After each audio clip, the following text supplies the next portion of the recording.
I feel people talking on a podcast is so boring. Really?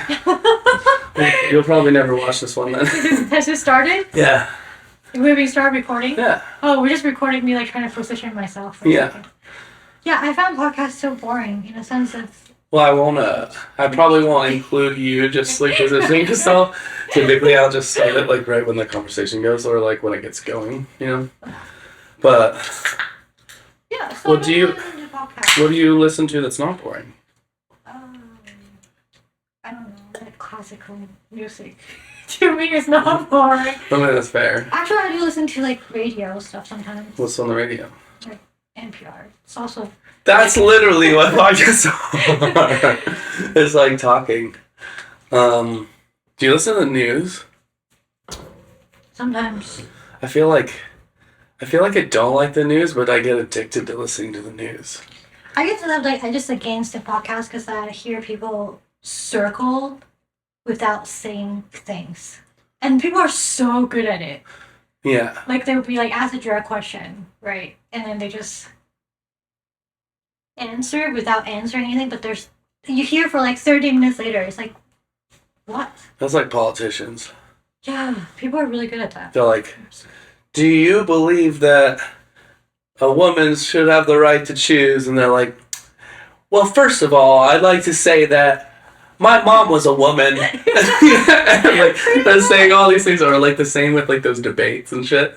And then they'll like ask them like yes or no, and they're like, well, like I said earlier, like just say yes or no. Yeah, that's funny. Yeah, I know, that's how like podcasts are. That's why.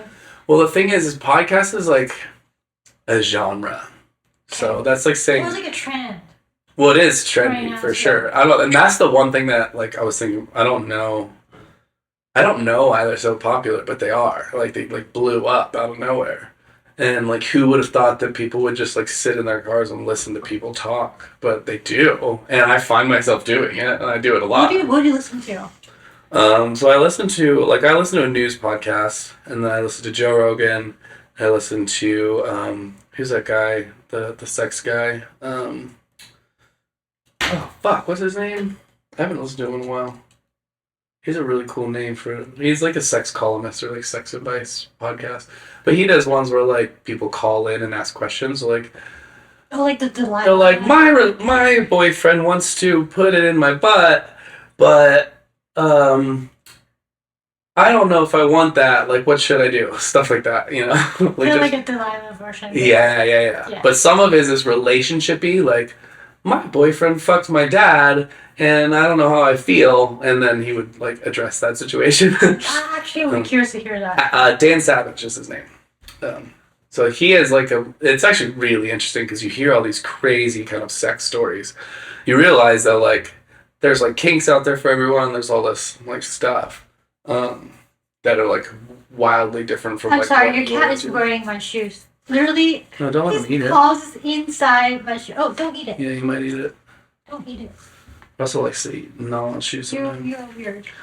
I have this idea where I want to clip together different parts of Russell doing dumb shit like during a podcast.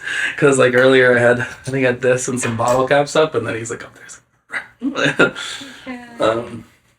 Yeah, and then I figured that some people would just watch the podcast just to see Russell. Yeah, the podcast is like you listen to, you don't. But apparently a lot of people watch it. So, and Spotify now has the thing where you can put the video in the app, so you can actually watch it too. I just wanted to have both just in case, and then also when you, if you are gonna make TikToks or any sort of clips out of them, you need video. Yeah. Right. So. That's why I wanted video too, because I want to like clip like the funny parts or. Yeah, there's actually one account. I think she's on Instagram. I never listened to a podcast neither, called like Daddy Issue. Daddy Issue or call her Something Daddy. Benson, something Ben. I forgot. I'm really bad with names. Yeah. She's really funny. Yeah. Well, and that's why a lot of people listen to podcasts. Like they're funny ones. You know, it's like comedians talking about shit. I listen to Bill Burr's. Serious too. Bill Burr's podcast, he just rants about shit. Like, rants about the state of the world and... The world's ending. Well, yeah. How do you think the world's gonna end? It's gonna be like the day after tomorrow. Like Like the underwater. Okay. There is already like it's too serious. We shouldn't talk about that. Oh, you getting scared? Well, not scared. It's like I don't know. It's like a serious problem. We have. Yeah, but we can It's laugh my about biggest how birth hilarious. I guess. Have you watched Idiocracy? Yeah. That's also one of my favorite movies. Yeah. Really? Yeah. Did we've talked about this I before? don't know. Because like It's like Kyle Agnes and Idiocracy. It's pretty they're so far. different. Yeah, I know, but But Idiocracy is one of those ones where people are like, it used to be a comedy and now it's like a horror film. 'Cause it seems like what it is. Yeah. Dax Shepard in that movie is so hilarious. Everybody are Terry Crews funny. Oh, Everybody yeah. are funny. Yeah, he was on.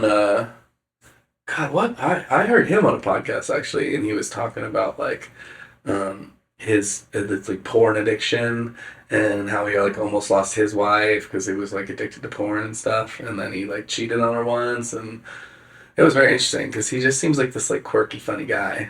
That's But- another interesting thing too with our world. With our world right now, people are so much more open and vulnerable to things, Yeah, and it goes onto the internet. That sounds like a grandma, but I said it earlier. yeah. Like, once it's on it, the whole world will see it. Well, also Forever. you put your credit card in the internet, and that's how they get you. I mean, You would sound like a grandma if you're like, this is why I don't pay for things online. They're gonna get your bank accounts. It is.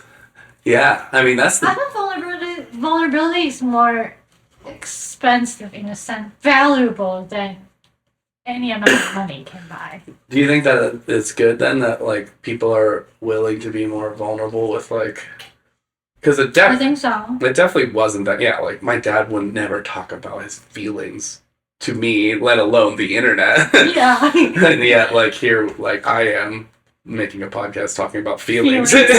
And so- How do you feel, John? yeah, I feel very nervous.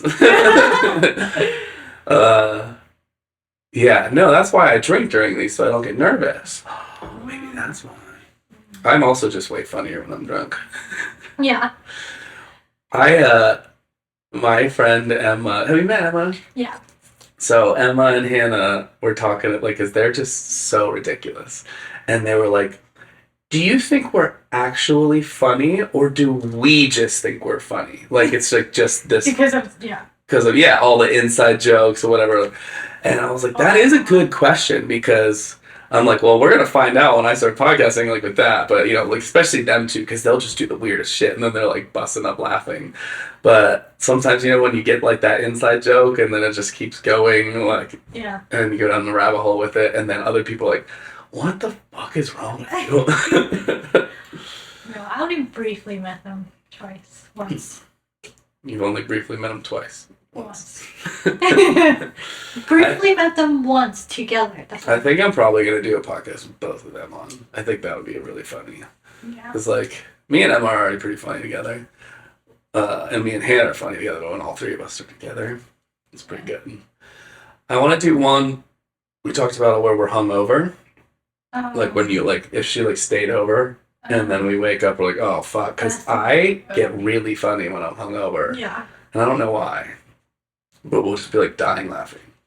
Yeah. You get funny when you're drunk. I know. How often do you drink, like, would you say?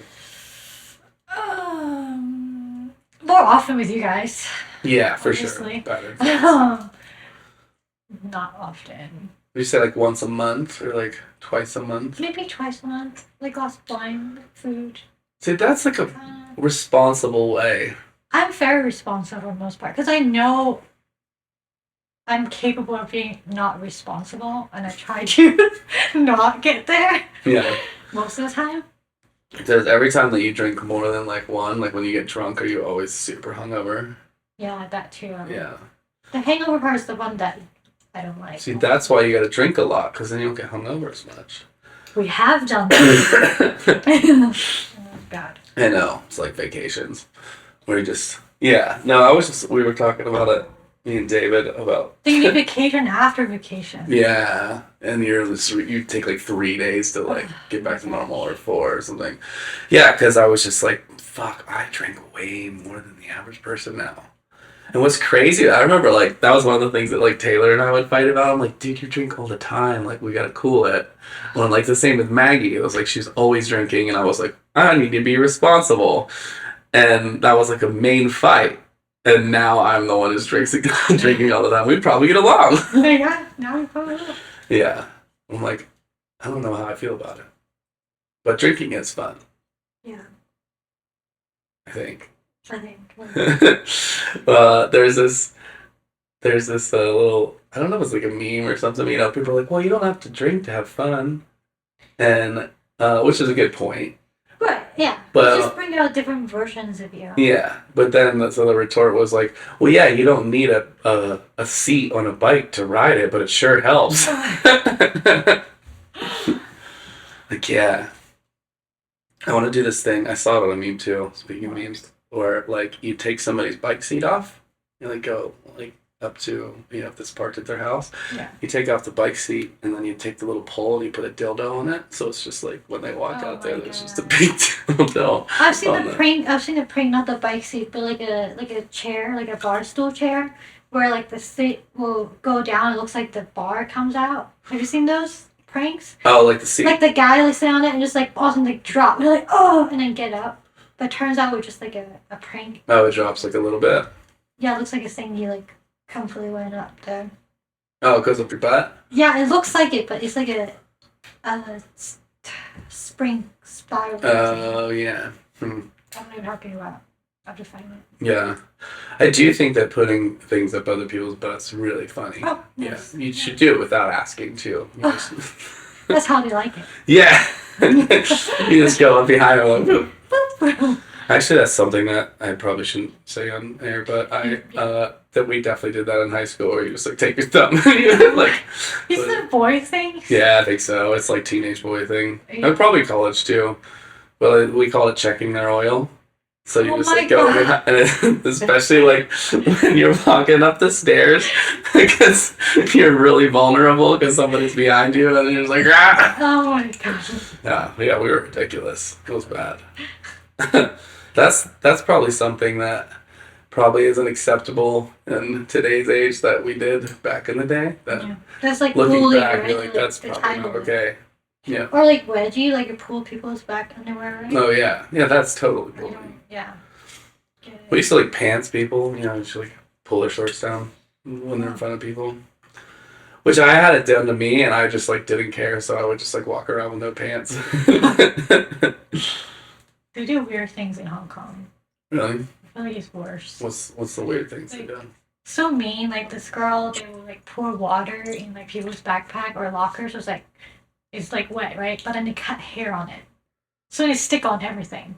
Is that fucked up? Can I say fucked up? Yeah, you can say whatever you want. Okay. Yeah, I say fuck on this so many times. It's like so bad, and yeah, they have to have like a weird version of food. There's I haven't showed my dick yet on the podcast, so we'll have to figure out that if I ever. To show your dick Yeah, off. you know, it's just if I'm like drunk and I'm just like whip it out. Helicopter it. Yeah. Oh, yeah. So Do some weight. I'm trying to save that for a year or two. You know, you gotta have some exciting things to look forward to. Some surprise. I was listening to this thing about, it was on a podcast, and they were talking about Steve-O, you know, the Jackass guy? Yeah. And he he apparently does like stand-up comedy and stuff, but he pulls stunts, or he does some like stunts with a special. Also, you're gonna fall off.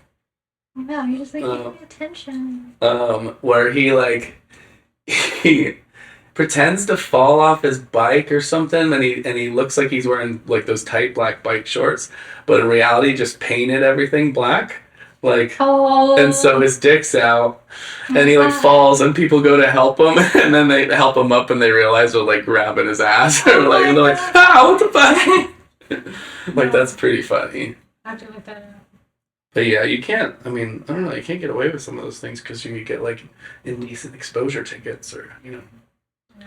It's like if you take a pee at school and you get caught. Isn't like you get like a. You can't even like pee outside, right? Yeah, you can get an indecent exposure ticket, if you pee outside. I thought that's like a sex offender. Yeah, but yeah, so if there are any kids around, or if you're in the vicinity of a school, or if there Which was nobody kids should just pee present. outside anyways. People should not be just peeing outside. See, that's a thing that is influenced by society because humans have been peeing outside for millions of years. Right, because like humans back then lived in a forest. Yeah. So outside is like trees and plants and stuff, not like concretes and buildings. But when you're drunk outside the bar and you're waiting on an Uber and you gotta pee, what are you gonna do? Pee yourself? You just don't. You go back in a bar or you What if it's closed? It's after 2. What do you do then? You're an adult, you should have thought about it. Yeah, but you're drunk. You don't think about this. And you have to pee every like 2 minutes. I know. I don't know. What I do like during the podcast is I just pee out the window real quick. You just did that. Oh my It's off camera. That's funny. I've actually, yeah, there's been multiple times where I'm like drunk after the bar and I'm like, fuck, I have to pee really bad. And you're like waiting for an Uber, or you're walking somewhere. And so I go down those like little steps that are on like Main Street or wherever there's like buildings where you like walk down and there's like a door. It's like an underground business. Yeah. But there's no camera, it's just like an entryway. So I just like pee in that little entryway. And I was just trying something, and I don't even know.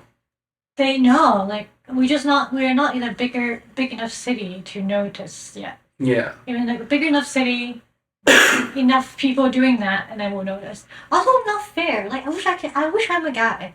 Like if I can choose, I want to be a guy. Do you have penis envy? Yeah, I do. It's so easy. You like take it out. Yeah. Yeah, and then you just like smack bitches around with it and like rule the world. It's fun. I will say that I have never been a girl, but to me it seems obvious that being a guy is better, for sure. Yeah. I feel very good about the role that I was given. Right? Sucks. I mean, we kind of got lucky, but as a girl, you get the enjoyment of sucking my penis. Oh, great. Like, all of the men's. Oh, gosh. Isn't that so fun for you guys? So fun. Yeah, that's. You also have periods. That kind of sucks. I know. To worry about getting raped. That sucks. Yeah. I mean, guys get raped, but it's always by other guys. So One of the things we talk about is world apocalypse happen. If the world ends, I would just kill myself. I yeah. have like no survival instinct, and I will not survive. Yeah. So you think you would actually commit suicide over like trying to survive? 100%. Well, Girl, also like predator. You're a prey, not predator. Like when the world ends, like there's smaller population, how they have to repopulate, and somehow you are responsible to pop things out. yeah. So Somehow. right. So yeah, no, I would kill Get to myself. making those babies. No. You think there's that I don't know if this is like proven true, but they say the reason why girls are attracted to assholes or like kind of like the dick type A dominant men is because like back in the day in those type of environments, like to survive, you want to attach yourself to the biggest baddest dude in the room, right? Like do you want to like be hanging out with the weakling over there that like plants some seeds and then when the warriors come home he just beats them up and rapes you anyway, or do you want to be with the warrior and then I can see then that. he protects you from everyone? So they say that like that's why females over time just always are attracted to that guy. But he's like the asshole, but it's like, well, if I'm with that asshole, he's at least going to protect me from the other assholes, and, you know, he's not a pussy. That's an interesting thought. I don't know.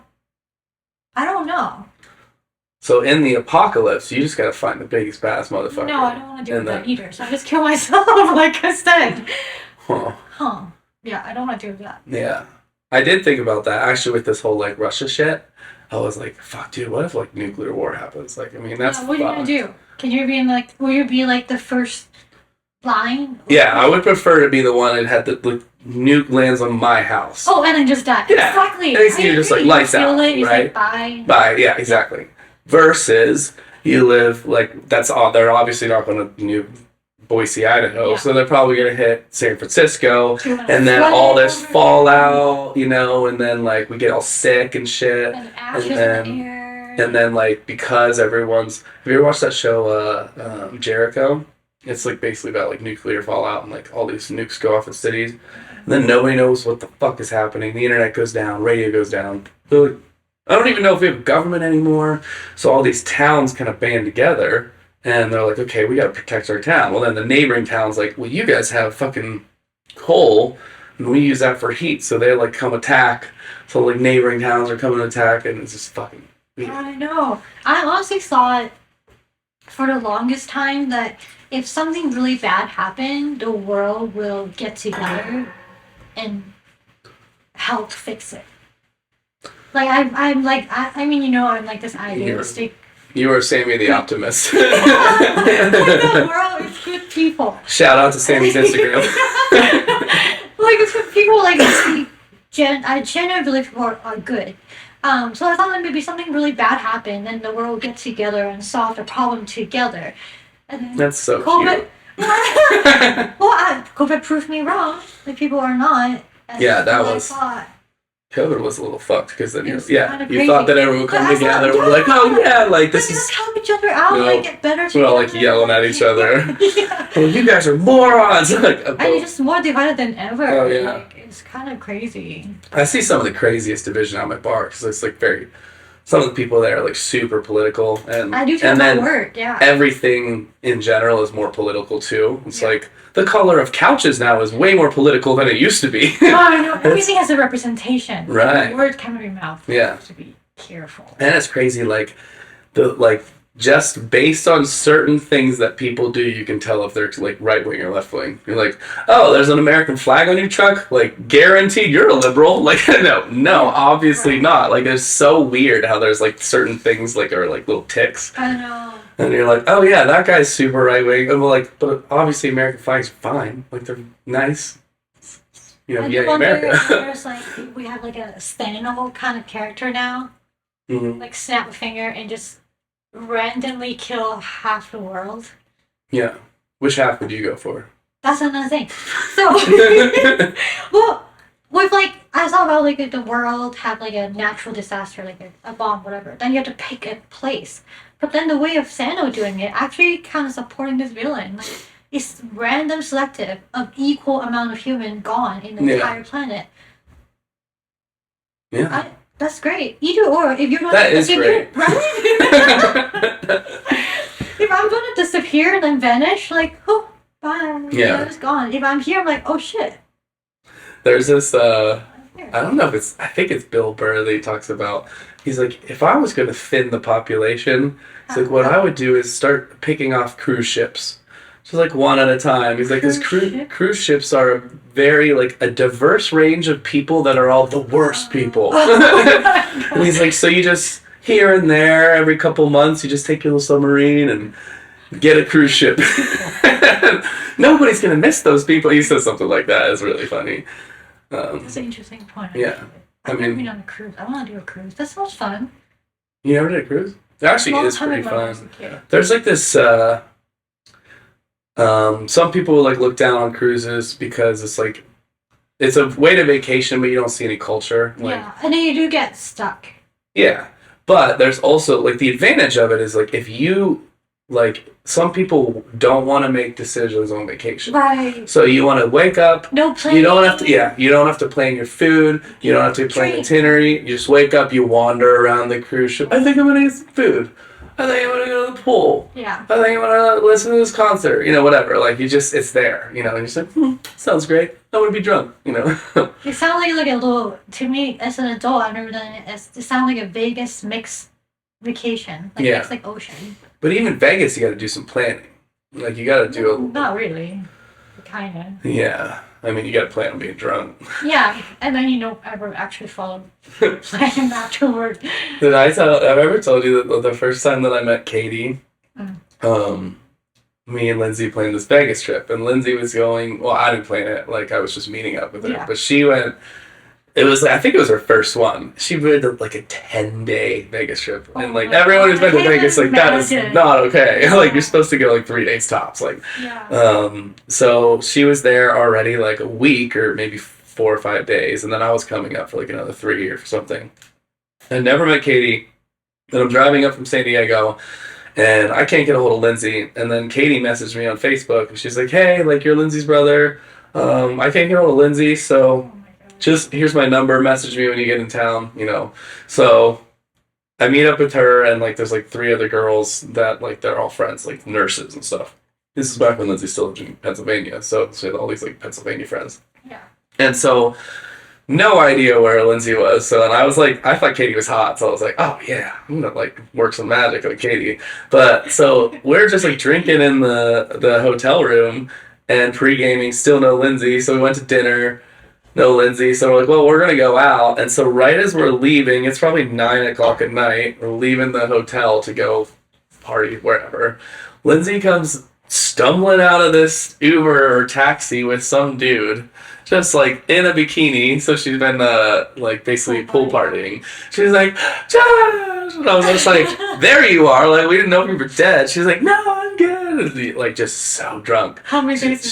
She doesn't even remember this, like that part of it. Okay. And so then she just disappears for the night and we go out and then the next day we finally meet up and I was like, do you even remember seeing me last night? She was like, no idea. Like she was like, I don't even remember How many yesterday. day was that? It was like 5 days in or Oh something. my God.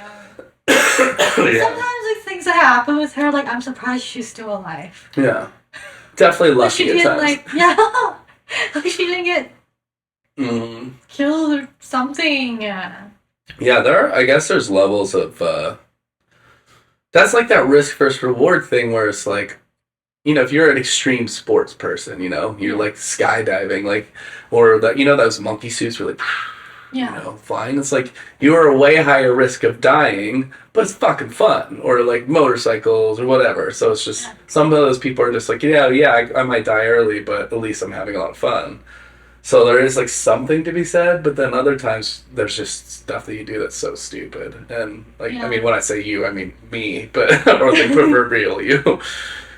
It also can work back to like the culture difference too, like or society, how like you grow up where you grow up. Yeah. Like Hong Kong, like city, in a big city, like you want to be careful of crime. Like if people even like remotely walking behind you too close, you're like, why? Mm-hmm.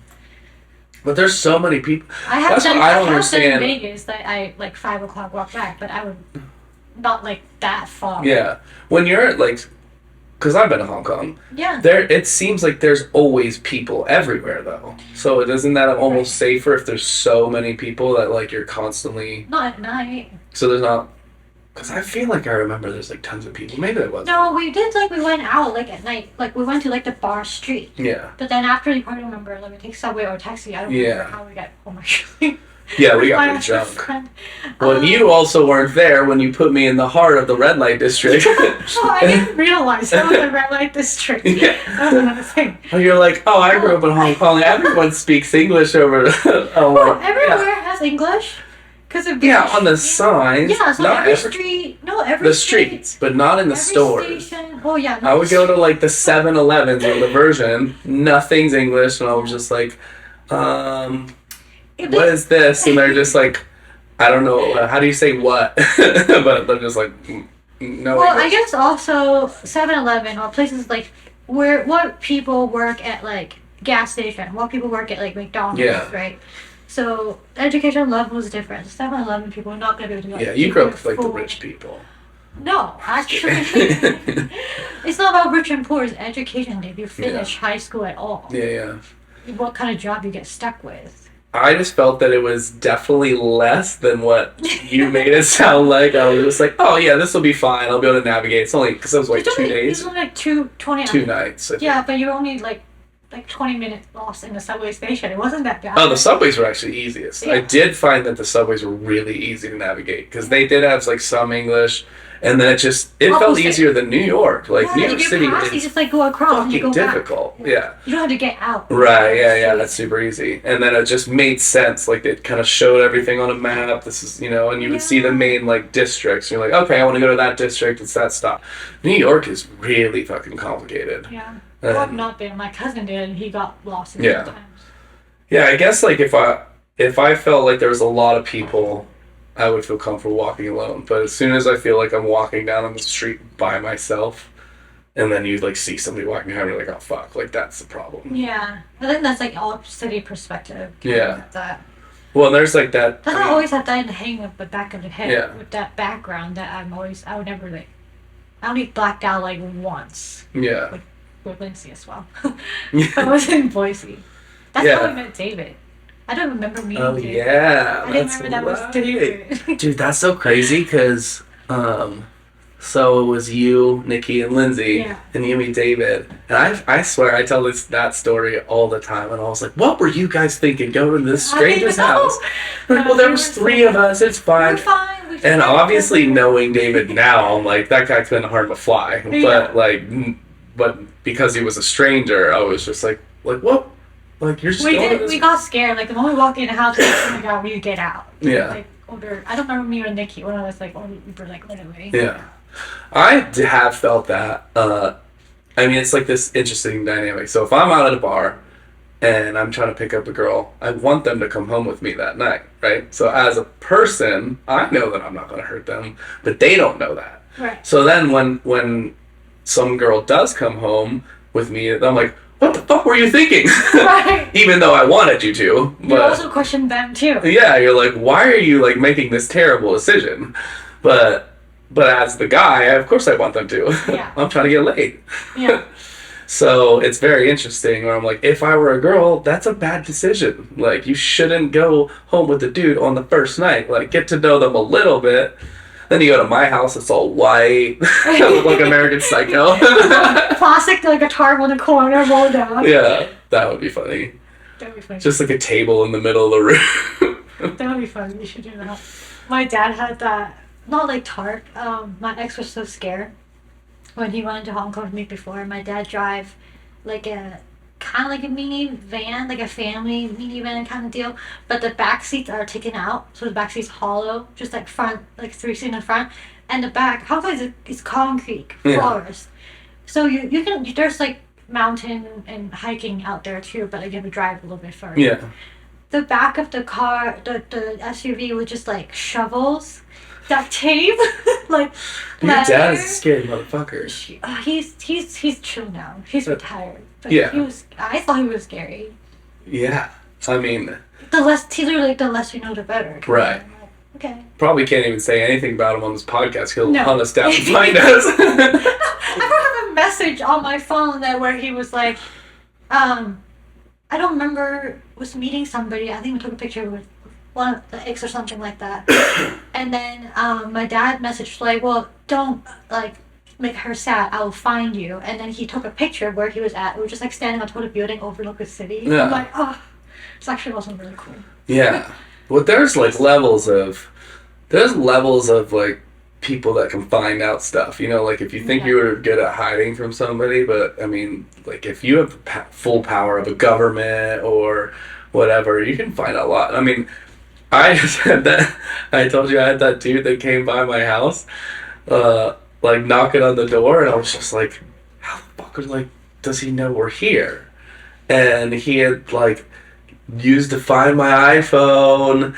They ping it to my house, and then they like look me up on Instagram, and that's obviously still pretty easy stuff. But I was just like, Still. it freaked me the fuck out. I was like, how in the world does this guy know like where we are? It was Yeah, very I just strange. learned that apparently you can look up ownership of a property and then Oh yeah, that is so that's like scary. public record. Yeah. I didn't know that. I didn't know Yeah. you can do that. Like anybody can know where you live. Yeah, that's part of why they do LLCs. Because technically, if you create an LLC and somebody's trying to sue you, it like shelves like your personal finances, but it also helps keep you from like them finding out who the owner is, because you can somewhat keep it secret. So that if you own a property under an LLC, they can look up that LLC, but that LLC can be addressed somewhere else, right? And then it's Like if you harder. do like investment property. Yeah, but then also if somebody's just like mad at something or really aggressive, they try to find who the owner of the LLC is, but that's a lot more difficult, I think. Oh. I'm sure if you're like, I started LLC. Did you? I finally converted my business to I need LLC. to. Were you doing Oh, just a just like garage or whatever. yeah, like a business license or whatever? Then you pay so much in taxes. I need to set that You up. pay so much money. Really? Yeah. I need to set up the business license just because apparently you can do like you can claim a loss for 3 years, like without getting in trouble or like as a business. So you can write a bunch of stuff off and not show a lot of income, and claim a loss for 3 years. But after the third year, then it looks fishy. So then they start flagging you. I don't So know. then- I think it depends on how you write and what you write too, because it depends on what you write and what kind of business Yeah. you are. Just why? If you're not making profit, just say you're not making. If you're making like $5, they're not gonna tax Right. you. But when you start a business, for the most part, people Yeah. do lose, Yeah, right? for So sure. that's why that rule exists. It's like as a photographer, I'm buying all this equipment, renting space, doing all this stuff, and then I only have a few photo shoots, so most likely I'm going to lose. So then obviously you don't want to be paying taxes on that Yeah. money. Did you start it LLC here? No, I need Because to. your part of your mortgage is a write-off too. Right, and my buddy Tyler was saying that he's like, I would just do a business license first, Yeah. because then you can still do your write-offs and you can still claim the stuff, Yeah. but then like once you get to Make a certain amount of money. then do the LLC or whatever. So I don't know. It's all new to me, dude. He got me good. Look at that. Ouch. This is back because I don't really clip his back feet, and when he jumps up, he's like trying to get like up. Yeah, just take him to. I normally just clip, but I clip the front ones. Well, I take him like Grandman. Because you can get, like, he can go outside sometimes and, like, there's something in it now, you can get infections. He's fine. He's a wildcat. Actually, he's a pussy. He like I never forget the way he jumped on Chris' face. that was. Oh yeah, I forgot you were there. Yeah, I used to, yeah. I was just telling that story too.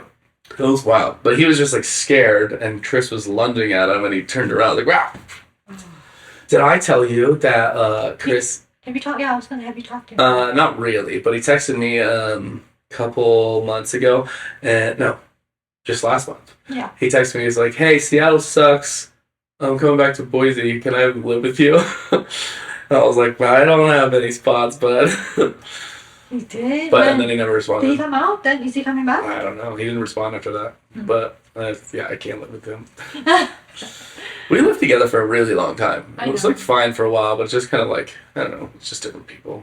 Yeah. Um, You guys are fighting like really bad Yeah. couples at the end of And it. it was very like it was a lot of drama with him and Maria here too. Yeah. And then it was just like dirty, and I was like, So good. yeah, it's so much cleaner now.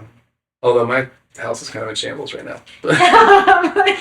It's hard with the having all the photography equipment because you have to get so much shit, like the lights and the modifiers and the stands and all the stuff, and then it's like you got to get it out to do a shoot, and then you got to fold it all up and put it away, and then like where do you put it away? Like I obviously need this room somewhat clean so I can do this. Messy and clean is different. Like this is like vacuum. Yeah, I think there's a lot of chip residue.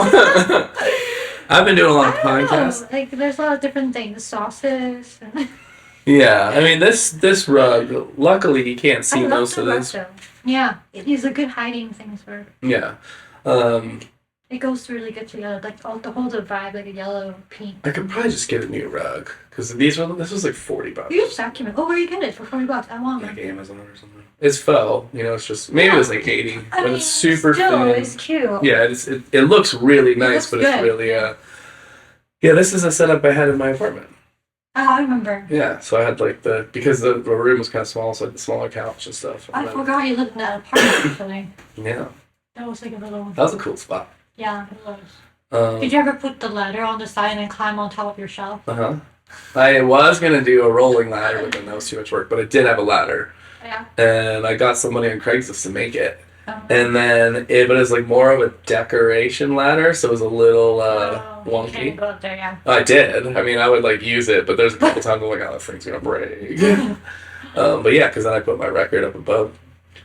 And during COVID, I don't think I saw the end part of it. I just see the beginning part of that. I didn't want to get fat in COVID, and I was like, I know this is a risk. You don't want to get fat? You do. No, I don't. Okay. Well, I don't want to get fat in general, but I definitely knew Well, I that. don't know. You go through phases so you want to like bulking season. And just, Yeah, bulking, but I'm not getting fat. Well, I'm just- bulking is a part of getting fat in a sense you get to gain weight. Yeah, you get a little fat, but Yeah. not like, I just didn't want to put on like 30 pounds of like just pure fat. Oh, yeah. And obviously the gyms were closed. And so I was doing, because when you enter, there's like the little ledge above the door. So I would do pull-ups there. And then I had these wooden like kitchen table or kitchen chairs, and I would like do curls with them. The chair. And I would go like underneath the table and I'd do like back stuff, like pull up. And then I had these bags of dirt, like for like potting. Yeah. You would do like shoulder presses. Did you do it on like your balcony?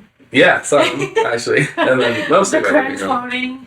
I can totally see you posing in your balcony and doing things like that. Yeah, I was like, I don't need fat. I need to figure out a way to do something. Like, because they shut the basketball gym, they shut the tennis courts. Oh. Like, there was like hardly anything you could do to exercise other than hiking or running, you know. But Oh, there's other things you can do. yeah, but they got rid of like, they didn't get rid of, but all the weights were sold out at Walmart. Like, so all those home weights and stuff all sold out. Yeah. And then all the gyms are closed. Yeah, so those are the things I did. It's just like figuring out whatever works. Fun. Yeah. I got my forearm really strong from masturbating a lot. Oh, great. Yeah. That's the best way to build muscles. Shit weight. That's how they created it. I mean. I wonder, do you think that you would jerk off as much if you were a guy Oh, yeah, absolutely. as guys do? No. Like- See, it's very acceptable. Like, people just know, like, we're guys. We jerk off. So much easier. Yeah. Like, You don't have to get all, like, the mental stuff in yeah, it. just take it out. You don't have your childhood trauma connected to it. Yeah. I guess some guys probably do, but Yeah, easy is fine. I'm so happy that I'm not like actually that's an argument for there's like certain people that fight or couples that fight and they're like, well, why don't you want to come over and have sex? And there's sometimes it's just like, it just sounds like too much work. I think I'm just gonna jerk off. But like that would upset the girl. But the too much work is what? Like too much work because you have to work her up to it. Yeah. It's still her. Right. I'm a her too. Right. Sucks. So what? Yeah, that's all I'm saying. Is like sometimes as a dude, you're like, I don't want to have to deal with like all the effort. I'm tired. I'm a little horny, but it's just like, look, it's probably jerk off. And I'm good. 30 seconds in, done. Yeah. Go to bed. Yeah. Yeah. So like every hour you can spend 30 seconds and you're happy. But then there's like, so there's people like I've had girlfriends being like, it pisses me off when my like boyfriend doesn't want to have sex with me, but then he'll jerk off. I'm like, yeah, sometimes it's just easier. Like I don't know what to tell you. Yeah, a relationship is different then. Then you have expectations. Yeah, that's why I avoid relationships. Well, it's way better. You don't have the expectations. I know. Gary Vee says the key to be happy is to get rid of expectations. Right, we'll see how, yeah. The thing is that I really like Gary Vee. Like he's taught me a lot, but he always makes things sound so simple. He's just like, oh, well, all you gotta do is stop caring what people think. I'm like, yeah, that sounds nice, Gary, but like it's a lot harder to actually do that thing. Yeah. It's like, I feel like all these like influencer, motivational speaker, all these have to give you only a general idea of whatever it is to make it relatable, right? Yeah. I think they all like that. Yeah, I think so too. That's one of the reasons why I started this podcast was I really enjoy listening to some of these guys. Like, that's another podcast I listen to, Gary Vee. This guy, Tom Bilyeu, and he like interviews successful people. Yeah. Or the 40-hour work week dude. I listen to him sometimes. Do you learn something from it for real? Yeah. So yes, to a degree. But you're like learning from these guys that are like super high achievers, right? Yeah. Like, well, all you gotta do is just wake up at 4 every day and like all these like things. And sometimes there's like things you learn that are little life hacks. Like, oh yeah, that makes sense. I should do that. But what I notice is I find myself learning a lot, but like applying it as your average run-of-the-mill piece of shit that I am is really difficult. Yeah. And so I'm like, yeah, these things make sense, but it's not relatable. I don't relate to that guy that's running $1 billion business. Like his life is so different, right? That's also why we are not those people. Probably. But we can't do the things that they do. But sometimes, so all I'm saying is, like, I wanted to start this podcast, I'm like, because I know that there's still value in certain, like, things that my friends believe, or, like, life lessons, and blah, blah, blah. But I know that we're way more relatable than your average billionaire or whoever, like, starts some company. And so I was like, maybe maybe that premise still exists in other podcasts, but I was like, yeah, I'm sure. Know. Your friends are not your friend. I'm pretty weird. Yeah. People are pretty weird. And you're probably not the most weird of my friends. Actually, true. So, but in general, a lot of the people are weirdos. Like, true. I mean, you're probably more normal. Friendships are mutual weirdness. Yeah. Built on mutual weirdness. And maybe that's why I feel like a lot of people are weirdos, but maybe it's just the people that I attract, because I'm a weirdo. So it takes a certain personality to be able to handle my personality. Yeah, I do think that, it's like you said, you're like, I would never let you around my nephew. There are certain people that I can tell right off the bat, they're like, oh, fuck this guy. Or this guy's way too offensive or whatever. I've had certain people sit at my bar, and I'll just be doing me, whatever, saying dumb shit. Well, and you can just tell they're like, mm-mm. And they, finish out their beer, and I never see them again. I'm like, well, I guess they're not for my bar. Those are the pros and cons that we talked about, right? That means you are you. Yeah.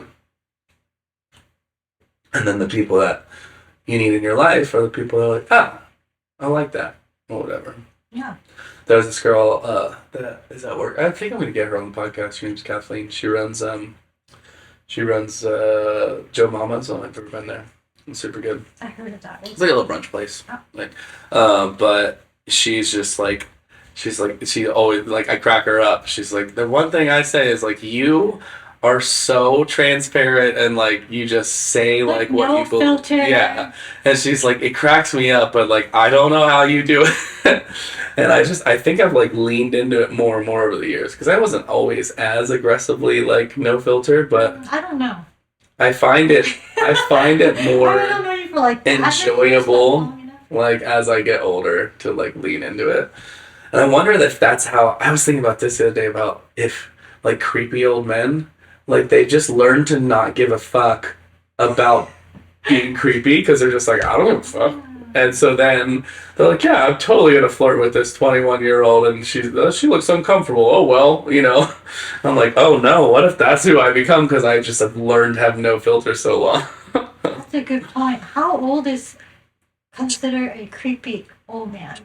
I don't know. I mean, some would consider me a creepy old man. If you're 20-year-old, you probably I was told I'm old. Yeah, see, that's the problem with, it's not really a problem, but there are certain 21, 22, 23-year-olds that thoroughly enjoy dating an older man like myself. Yeah. And then there's others that are like, that's disgusting. Yeah. And you don't know which ones until you try. And so, I think if I hit on... attraction. Yeah, but if I hit on a... well, yeah. If you like them, it doesn't matter how old... There's no creepiness. Right. Like right now, if would I date a 50-something-year-old? No. But Brad Pitt? Yeah. Mm-hmm. Heartbeat? I'll listen. Right? Yeah. But I didn't realize he's 50-something. Yeah, he's pretty old. So it depends on you. And they also look really good for their age, too. Yeah, I don't know who they are. I don't like them or not. So... I had a friend that was dating, I don't know if she wants me to say her name, but she was dating a guy that is 20 years older than her, and she's 30, so I think he was 55. And she's like, he's so, perfect for me in so many ways. He's a person that has grown, he's worked on himself, he's also successful, all these things, he's adventure, blah, blah, blah, blah, check all the boxes. But she's like, I just keep getting weirded out by the fact that he's 25 years older than me. But does he look like that? He looks good. I mean, I saw pictures of them together. He looks really good for his age, right? I mean, he still looks older, but they look good together. He looks good, but she's just she keeps thinking so long term that what happens when I have to, he's dying and I'm still 50, or whatever. She just has this hang up. Yeah. And I was like, well, if that's the only issue, that's not that terrible. Like, I mean, it could be, like your average piece of shit, like doesn't know how to communicate, gets really angry when he's drunk, like, Right. so, but yeah, that means she stopped dating him. I don't know if that was the reason, but I could see it being I can trippy, see it but too. but I was like, it's not really that big of a deal if it's just that. I mean, if you're into it in all these other ways, like, I was Yeah. like, does he get like tired during sex? She's like, no. I'm like, well, there you go. Like, it's great. I still tie into the family role into that. Yeah, you Well, always do. I Just old don't. enough to be your dad. No, then it's like too far. Yeah. Like I know people that are like dating somebody that has kids the same age as she is. Yeah. And like how does it work when you meet them? Like You know? she like get along with his kids so much better. Like they like he doesn't even know how to do Instagram, whatever. Right? Yeah. Like they get along so much better, but you're dating the dad. Yeah. I date a lot of girls that are the same age as my sister, and I never have that issue. Wait, siblings are different. Yeah, no You- shit. Siblings you're are the definitely same- different than parents. Age group. No, but like the age group range is still the same Yeah. generation. But that stuff also Their happens parents' with, how like generation. when parents will have like a kid and then 20 years later they'll have another kid, but their oldest kid already has kids. So the uncle is younger. Have you ever seen that? Yeah. So that's also like a tricky thing. I mean, they're not having sex unless you're like a creepy uncle, but I hope. Yeah. No. but no, like there's always like weirdness that happens that I don't know. I won't have to deal with it because I don't have kids, so Right. I never have to think you're my daughter's age because I don't have a daughter, so it'll be great. It's good for me.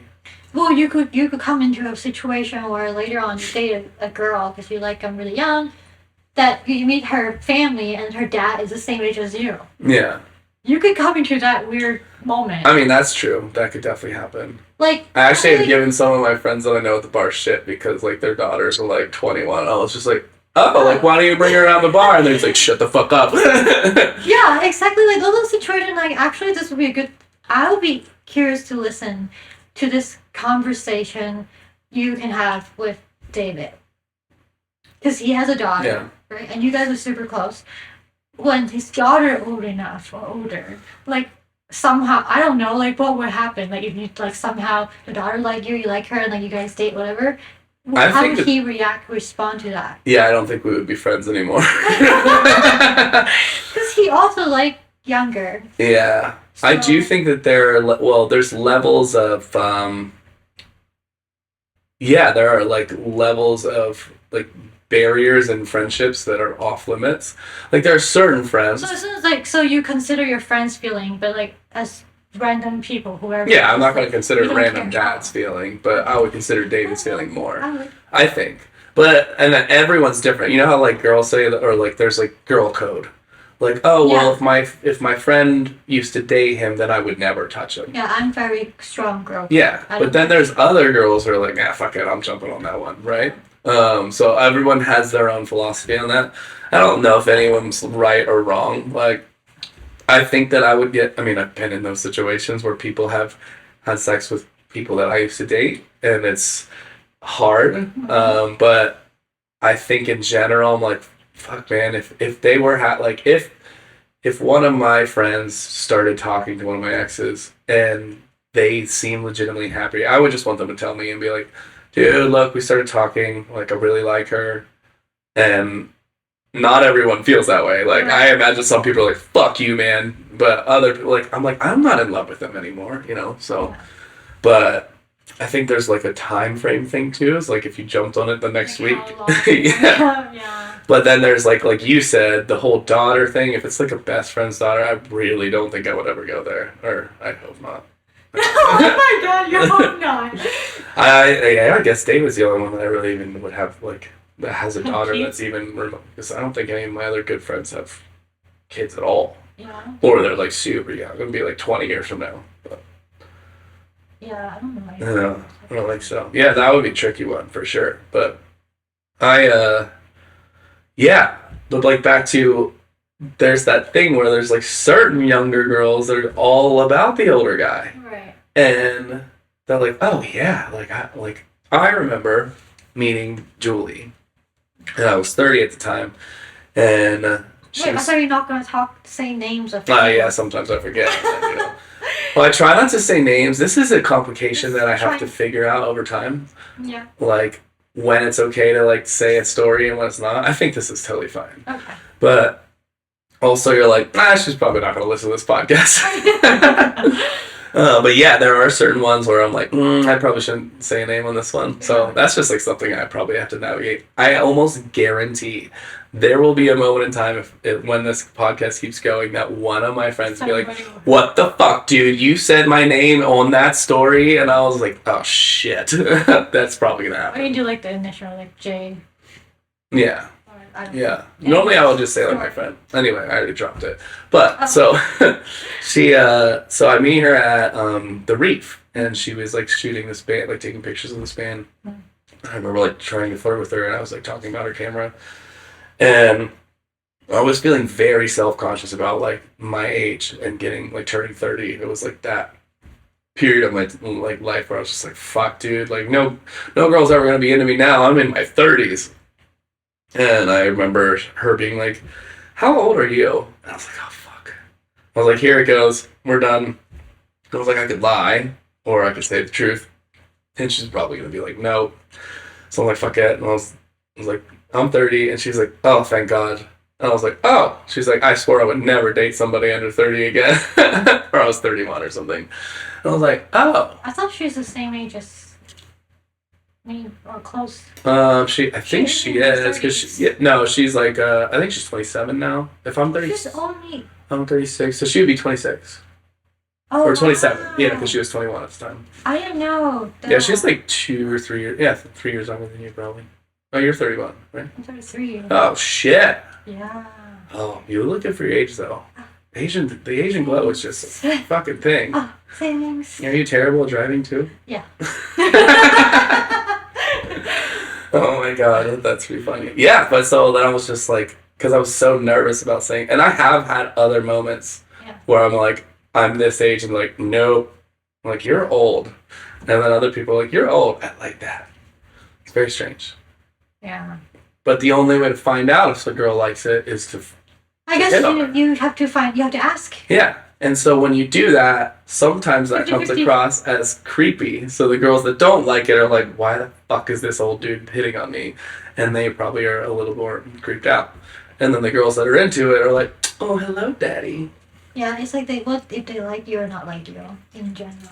Yeah. It's like they say, like it's like the people, what? 50 Shades of Grey. Like, if that dude was like a fat old slob at the trailer park, that would be a creepy story. Yeah, you're right. But he's rich and he's handsome and he's older, you know. That's a good point.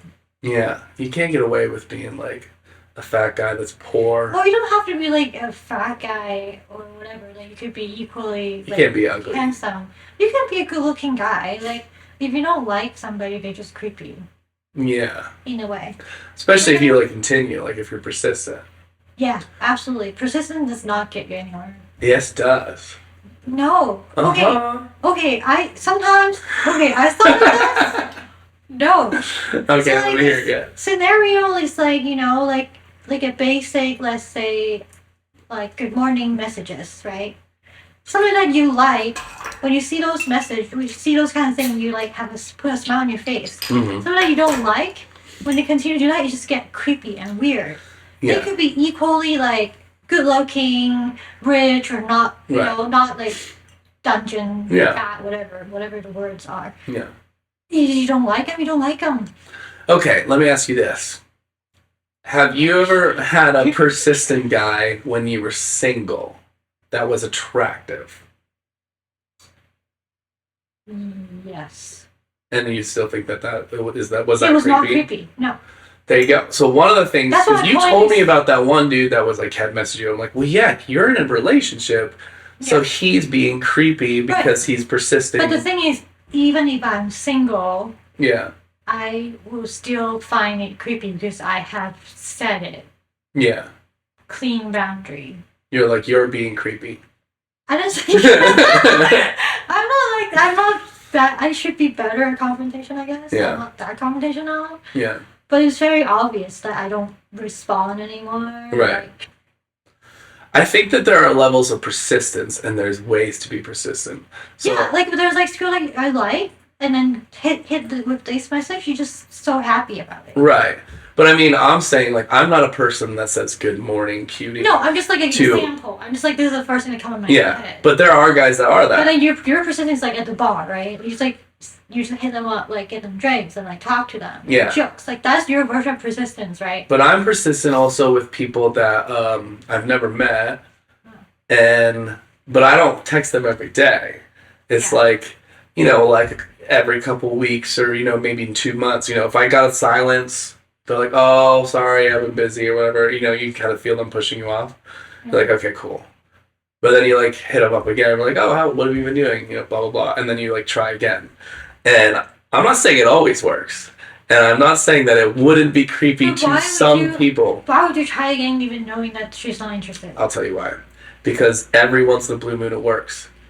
And once you have that one story of it work, I've thought about this so much because like girls are like, why does he not get the hint? Not just me, like Yeah, the dude, in right? general. Why does this dude not get the hint? Yeah. I was like, because either he has had a situation in his past where he was persistent and he won, or he knows a friend that did it, and so he's like, I swear it'll work if I just am persisting enough. And so for me, I have had multiple times where I was persistent over time, like over years, and then I got it. And then so after that, I'm like, oh yeah, persistent works. And it doesn't mean it works all the time, but it works sometimes, and those sometimes are worth enough to put in the effort. Right. And it goes back to what your mom always said: if you at first don't succeed, try again. No, people are the one thing that like is always like there's two variables. I would say persistence in like almost every other effort is definitely a win. If I'm persistent about being a photographer, it doesn't matter how many times I fail, doesn't matter how many like photo shoots I don't book or how shitty my work is. If I keep doing it and keep trying and are committed to it, I will win. But people I do think are different because like No, people it's similar in the same sense. It's like there's a business class thing that I took. Like out of 100 people, you only need to take 3 people to say yes. yeah. So you had to go through all the no's to get those 3 people. Yeah. It's the same as with like dating or whatever. You go to Yeah. a bar, you talk to 10 of them, one of them say yes, you got 1. Right. Next 10, next 10, next 10. Yeah. I mean, to your point though, it might not be worth the reputation that you get. Right. So, because if you are constantly Do you hitting up care? 100 people to get business, Yeah. you might get 3, but then 97 are annoyed as fuck with Right, which that's why I don't do that, but then in your dating world, you. Yeah. do you care about Yeah. your reputation? Right. If I don't that, get the vibe that you care about your reputation. That's why I'm like, I do actually. I mean, like you do. in some ways, yeah. Like I'm a people pleaser, so I definitely care like what people think of me. That's like a thing that I hate. That I still, like I said, Gary Vee says, oh, you just gotta not care what people think. I'm like, well, cool, but I still do, and how do you stop yourself from caring what people think? It's like a really hard thing to do. And I know I'm not alone in this. Like, Yeah. many people struggle with the idea of wanting to be liked, wanting to be loved. Sure. So I have that, but there's still, like, I guess if it's, like, a girl that I don't know that well, and she's not in my circle, like, I don't mind the fact that she's like, oh my god, Josh is, like, being so persistent, and he, like, keeps asking me out. I'm like, I guess it doesn't really matter if she thinks that or even says that. Like, But do you care if people surrounding you says that you're persistent with her? no, because I think I tell all my friends that. I'm like, oh yeah, I keep hitting her up. Right. So I think I've embraced, so yeah. you don't care. I think I've embraced it where Okay. I'll be like, because all my friends know that's how I am. I'm like, oh yeah, I probably text her once a week trying. Exactly. Well, there was like, okay, so there's this one girl that I was super, like, beautiful, like goddess, like, gorgeous. And I met her on Facebook, or I saw her on Facebook or something, like, whatever. And so I was like, I don't know how to hit on a girl on Facebook. No idea. Yeah. Like, I mean, I've tried a couple times, but I'm like, what? You can be the guy that says, hey, Like, Yeah, don't do that. or you could be like, hey, you're really pretty. Like that doesn't work either. But so at some point we started messaging a little bit, and at some point she asked me, she's like, oh, we should do a photo shoot sometime, and then I was like, honestly, I'd rather just do coffee or something like that, and so we. Here and there, we'd like message, and then we would. Did you coffee her? No. Oh. But this was one that was like, this is probably 2 years in the making of just messaging a little bit, trying not to be super creepy, but like I do my best to try not to be creepy, but I'm still like, I want to like try, you know? And so then, creepy is perspective. You're not creepy. Oh, for sure. Well, not to you. Right. But other people could think of it is perspective, I think. Like same with like douchey or everything. Slutty or all kind of characteristics of perspective. But yeah, so then there was this one photo shoot I did was like a party, and I don't know, like when I was just thinking of her, and I was just like, hey, I'm shooting this event at Amsterdam, you should totally come by. I know you don't drink, but you can still come by. And she's like, it just hit the right moment or whatever. She's like, actually, that sounds really fun. Like, what time? And she came. And I was working, so I felt like it was a very, like, casual situation to meet her. Like, I'm not, like, intense or anything. Have fun. She ended up seeing some people she know. I only talked to her for a little bit of time, but, like, saw her in person. I was like, oh, my God. This is the first step. And then she would get a boyfriend and just, like, go off or whatever. So after that... And then there was this other moment. She would get a boyfriend? Well, yeah. I mean, she's like, she'll date somebody and then they don't work out. I thought you mean like at the bar, like at that moment. No, just like we were. So after that, we texted a little bit, but then she bailed and then she got a boyfriend. So we're like, fine. Yeah. And then they break up or something like that, and then I'll text her again and stuff. But then there was this moment like where one day she hit me, she's like, what are you doing today? And I was just like, I'm at work. I'm like, you should come into my work. So she did. So she came into my work to see me, and then like we're like flirting and talking, and I was like, I forget exactly how I flirted, whatever, but like I definitely had like a moment where I'm just like, I'm very intrigued by you, and she's like, I'm very intrigued by you. She's like, you're really handsome. I'm like, oh my God, this girl thinks I'm handsome, and I'm like, yeah. And so then after that, I don't hear from her again, or like it fizzles out, or she gets, and then there's so many times that I'd like text her and no response. And then I think I saw on her Facebook one time, she's just like, I'm the type that never responds. If you really want to get a hold of me, text me again, or said something to that effect. And so that was like, if you look at my thread, I text her so many times. And then here and there she responds, but it's always like positive. She'll be like, hey, what are you doing today? I haven't heard from her in a while now, but I'm like, she obviously came in my work. And then we'd matched on Tinder one time, blah, blah, blah. And I'm like, that's one of those ones. We still haven't actually gone for coffee. I don't know. I don't think she's interested. Then why did she come see me at work? That was the thing that was like the decision. How many times she come see you at work? Just the one. But that was like after, so she had already met me, so she like saw me face to face. So then she knows that she's not interested. But then why did she come see me at work? Like, so she'd already met me at the party. And then she's like, oh yeah, you seem really dope. And then text her while gets a boyfriend, whatever. Maybe another like chance to like confirm. Yeah, I don't know. But then she came in. Somebody, like there is something about guys being at work. Yeah. There's like an attraction with that. Like seeing somebody working is really. Oh yeah, I'm in my element. Yeah. For sure. So it could be like she just like got another chance, check it out at work, and then not feeling anything. Yeah. That's a hard one. When you say you're persistent, like when you just say like you blow up with all this message and she'll do like one, like this is what I'm talking about. Oh, for sure. Work. Okay, so I'm not saying that one is one that I haven't like got to any sort of. Oh, but we're not dating. The other ones. I have had ones that worked. Yeah, I've literally had girls that like I started fucking from persistence over years. Over years? Yeah. And I've also heard these stories. I'm not saying it's often. What's crazy, all I'm explaining is why guys do this. Because they hold, it's like a fairy tale. It's like you hold on to this idea of like, maybe if I do this, maybe if I send her flower, maybe whatever the thing that like dude does, right?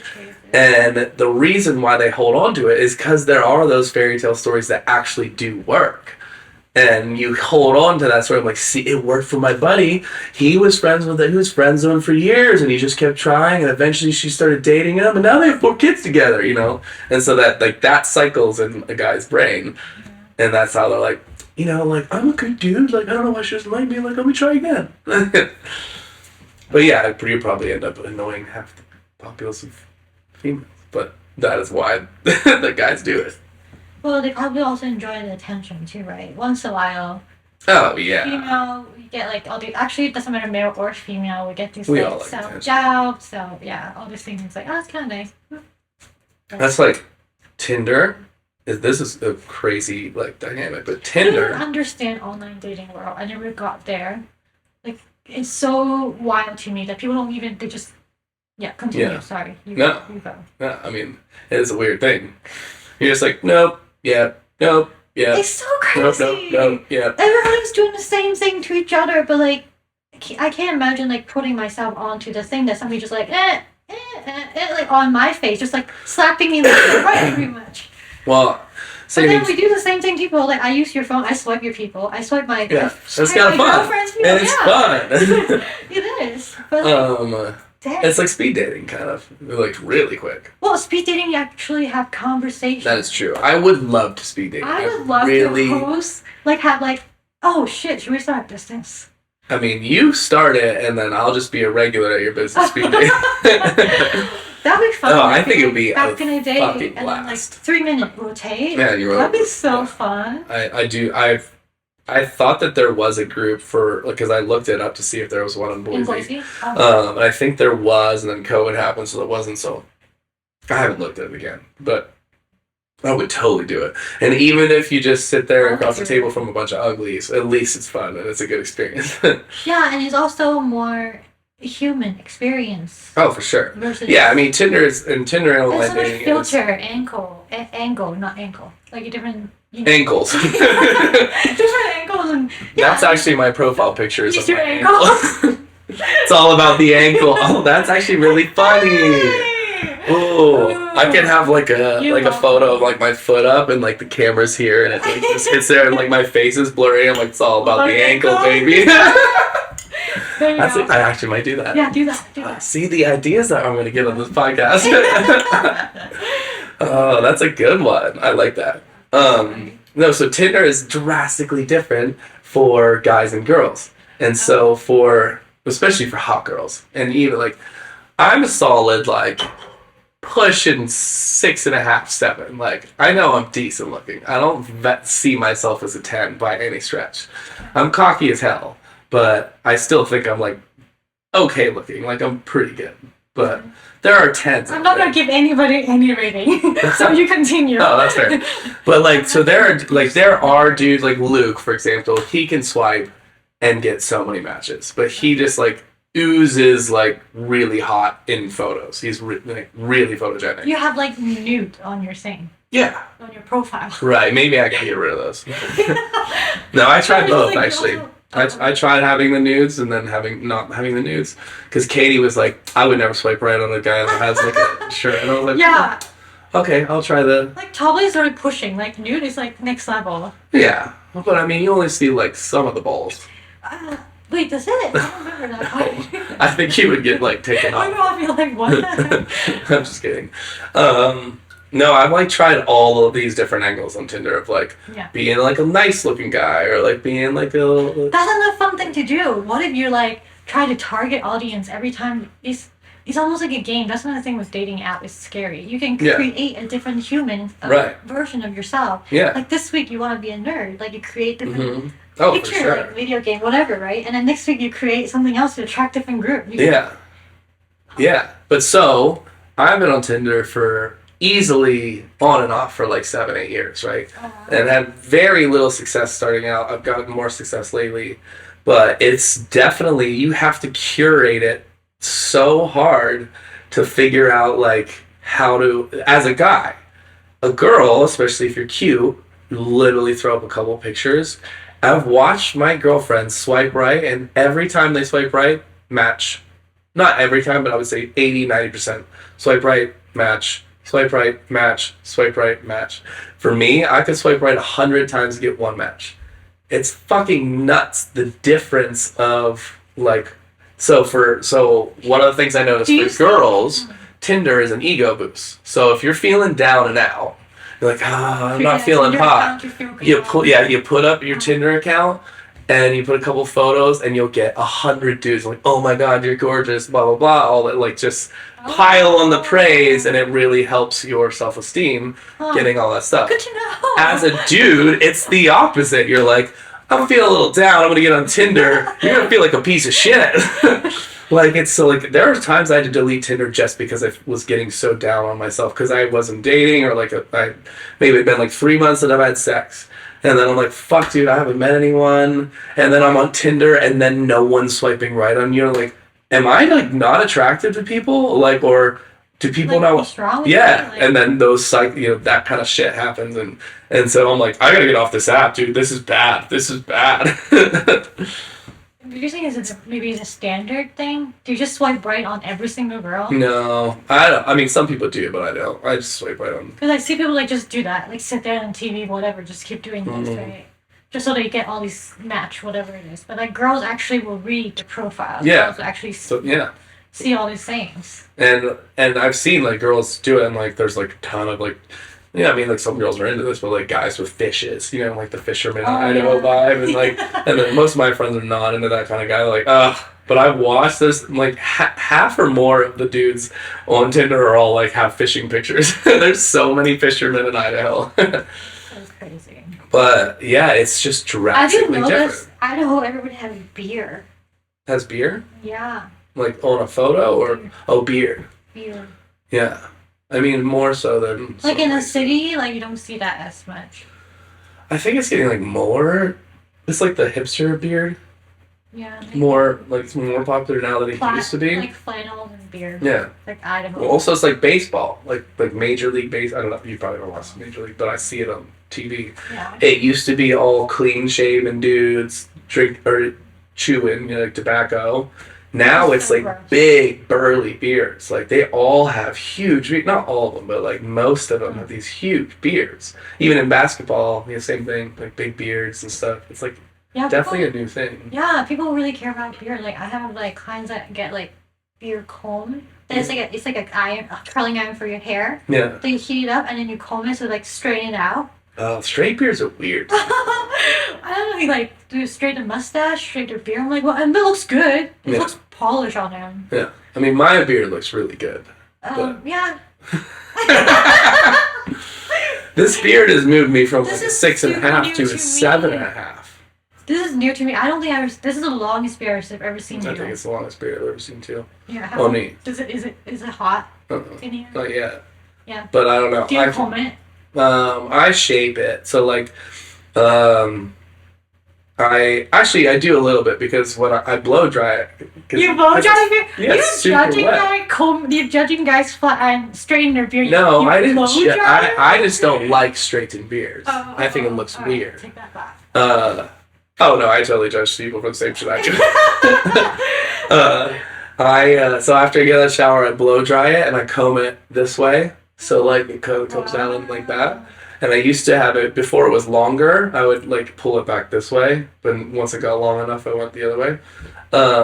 And then I like use oil, and I got this, there's this thing called the Beardsmith. Shout out to the Beardsmith. Yeah. That somebody recommended me from work. They're like, dude, go get their cream. And their cream is just, it makes it really soft, smells good. There's another one there if you want. Okay. Do a shot now? Are you finally ready? No. Damn it. That was close. I'm good. I'm not doing shots. Yeah, so I just put like a little bit of that oil in it, and it makes it nice and soft and stuff. But I was torn about having a beard like through the summer. I've never done that. I've never had a beard. Especially through summer. Yeah, so this is the first time, and I'm pot committed at this point. So how long you grow it? So at least through the summer, and probably like through next winter. The whole summer, not shaving at all. I don't know. Like if I get to a point where I don't like fade, like I don't know. Yeah. Well, it's at a point now where I do, and I had like it's probably I haven't groomed it or trimmed it in like maybe 3 to 4 weeks, so I'll probably do it again pretty soon. But I might like keep getting it like longer. But if I don't like it, then I'll just shorten it back up. I think. I don't know.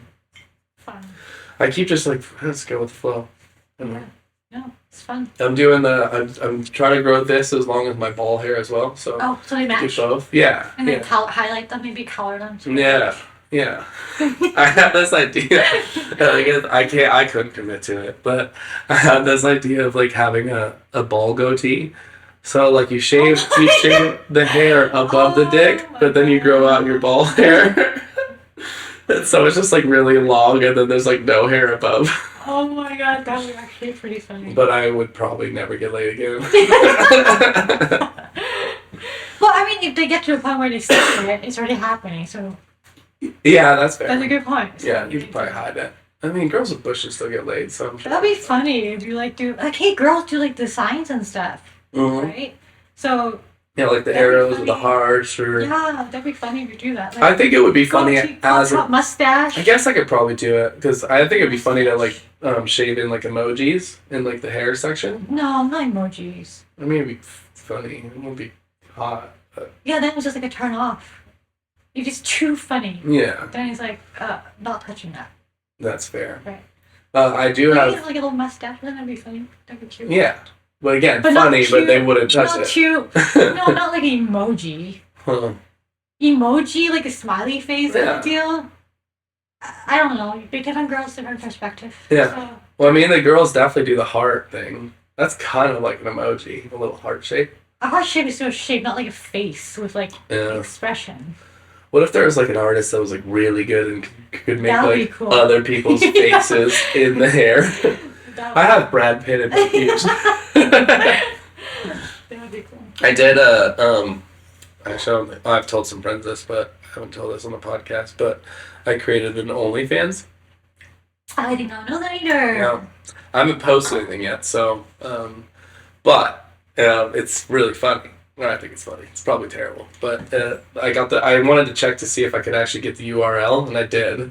The URL that you want. Yeah, so it's onlyfans.com/justmyballs. Oh my. And I wanted to take a Sharpie and like draw little emojis on my balls, and then like take a picture of a close up of just the balls with like different emoji faces. Oh my And god. I would just post that every day. Oh. And I still haven't done it, but I think it's a good idea. I just would take some That work. would be crazy if you Yeah. make money from that. Yeah, I mean, That you would be make. amazing. There's a lot of people that make money from ridiculous Ridiculous shit. things. Yeah, I agree. There's this dude on TikTok. His name is Choo Tony, and he's like, Oh, yeah, the one You've with the seen- duck. yeah, oh yeah, we talked about this. Okay, so he already had millions of followers on TikTok. I don't even understand what he was. The moment I saw his account was a retired TikToker. Mm, It's like, maybe that maybe stopped. I don't know. well, you got to a point where you're like so far that you're retiring from it. That is. Well, yeah, if he's made a couple $1 million, like maybe How do you make just. money on? How do you make money on things like this? I don't understand. Well, TikTok actually pays you once you get enough views. Oh. Like the platform itself pays you. So I have friends, because I told you about like trying to do TikTok and stuff, and I have a couple friends that have been paid directly from TikTok. Not a lot, but like they had a video that had Go. a couple million or something, and they got paid $80 or $100. So as you get bigger and bigger, you start getting money from TikTok, and then you get sponsorships. So if you wear clothes from a brand, if I'm Tony and I have 10 million people that follow me, and you're a clothing company, like you pay me $10,000 to wear your shirt in one video or something. It's like the influencer. Yeah, thing. It's the yeah, same like any kind of Kardashian, like any piece of clothing that they wear, they're probably getting paid for Yeah. to like show that piece of clothes or whatever. So if he amasses a small fortune on TikTok, and then he's just like, I'm fucking tired of making videos, and then he wants to do something else. But yeah, that was the one that you showed me where he created the OnlyFans, Yeah. and then he like used the money that he made to like pay off his sister's debt or whatever. But he's it's really easy for him to create an OnlyFans because he already has 10 million followers. Right. So if 1 million of those people go, or 500,000, I mean, he's already making so much money. And he probably wouldn't even have to do anything but like. Well, theoretically, you don't need a lot of people in general. Like, if people like, it's a subscription, right? Yeah. So it's like $5 a month or something. Whatever you Or- want. So you can make it 10, you can 5, whatever. Okay, so let's say 5. Yeah. If you have 100 people, that's $500 a month. Yeah. Billions of people in the world, you only need to hit, I don't know, 1,000 people. Oh, yeah. That's all you need. Well, I used to, the one girl I was dating, she was doing OnlyFans. Yeah. But it is a lot of work. Like, more than you would think. You know, It's people like just social like, oh, media. you just take It's like picture. social media, like printing, like taking picture, editing your stuff, Uh-huh. posting. And then you have to respond to people. So, I mean, especially when you're building. I'm sure if you're already famous, you don't respond to everyone. But if you're trying to build, you want to create relationships. So you're just like, people are like, hey, can I get this? And you're trying to like text them back. And so it's like nonstop responding to OnlyFans people. So that way they stay subscribed to you. They feel like interactive. So much work. Yeah, so much work. But if you build it to a point, yeah, you only need like a few hundred people. That's so much, though, actually, now that you think about it. You remember a long time ago we did this website thing together that you talk to people? Mm-hmm. Okay. That was so much work. Yeah, I So you never just, like- cashed that out too. I wonder. Did Oh, you you ever never cash did? it out? Yeah. Oh. It's directly deposited in my account. Yeah, I only made like $100. But it was just like talking. I think I did like maybe 800 or something. But Yeah. I stopped too because it's exhausting just talking to people. Yeah. Constantly. But each message was like I don't remember. 50 cents or 100 cents, like Okay. every single text. Yeah. Yeah. Well, I mean, it depends on who you are though, because I literally talk for a living. That's true. And when this Well, is I talk successful, for this will too. also be talking for a living. But it is also hard because you're already talking for a living, and then you have to go talk more for your It's side like, hustle. yeah, it becomes so much work. Yeah. Work. I didn't know you had to talk to people on OnlyFans. I thought just like photos. You could, but I mean, you're probably gonna like miss out if you're, because then that's how she upsold too. So it's like you put your semi nudes or whatever on your main page, and then you put like a tip schedule. So you're like, oh, if you give me $20, I will send you this. If you $50 a personalized video. So if you're making personalized videos, well then that's more effort. I mean, it's worth money, but then that Yeah. person's talking back and forth. For $100, I'll call you on a night, or like you have these levels of. So those are things that I also can't really like understand it. Calling, like talking, texting, like sure, but like internet, right? Like whatever, like nude or whatever you put out online is on there forever. Yeah. Which actually, I think I don't know. I talked to you or talked to your friend that did that. Like I asked Yeah. her about it. Like, what if 20 years later, or don't even think that far, 10 years later, your kid find this photo of you? They have there's porn stars that talk about that. Oh. Like that kind of Yeah. the struggle of How do figuring you out how to. explain? To Yeah. your kids. You're like, my mom did porn, or like what was worse that could happen is your kids' friends find your mom, and then you get made fun of, or Yeah. that's like a real thing. Or like your friend actually is like watching your mom, and then people have bullies, right? And Yeah. they talk about things like that. Yeah. Well, luckily for me, if I put my balls out there on just my balls, I don't have kids. You don't have right, so yeah. And so I wanted to deal with that. Yeah.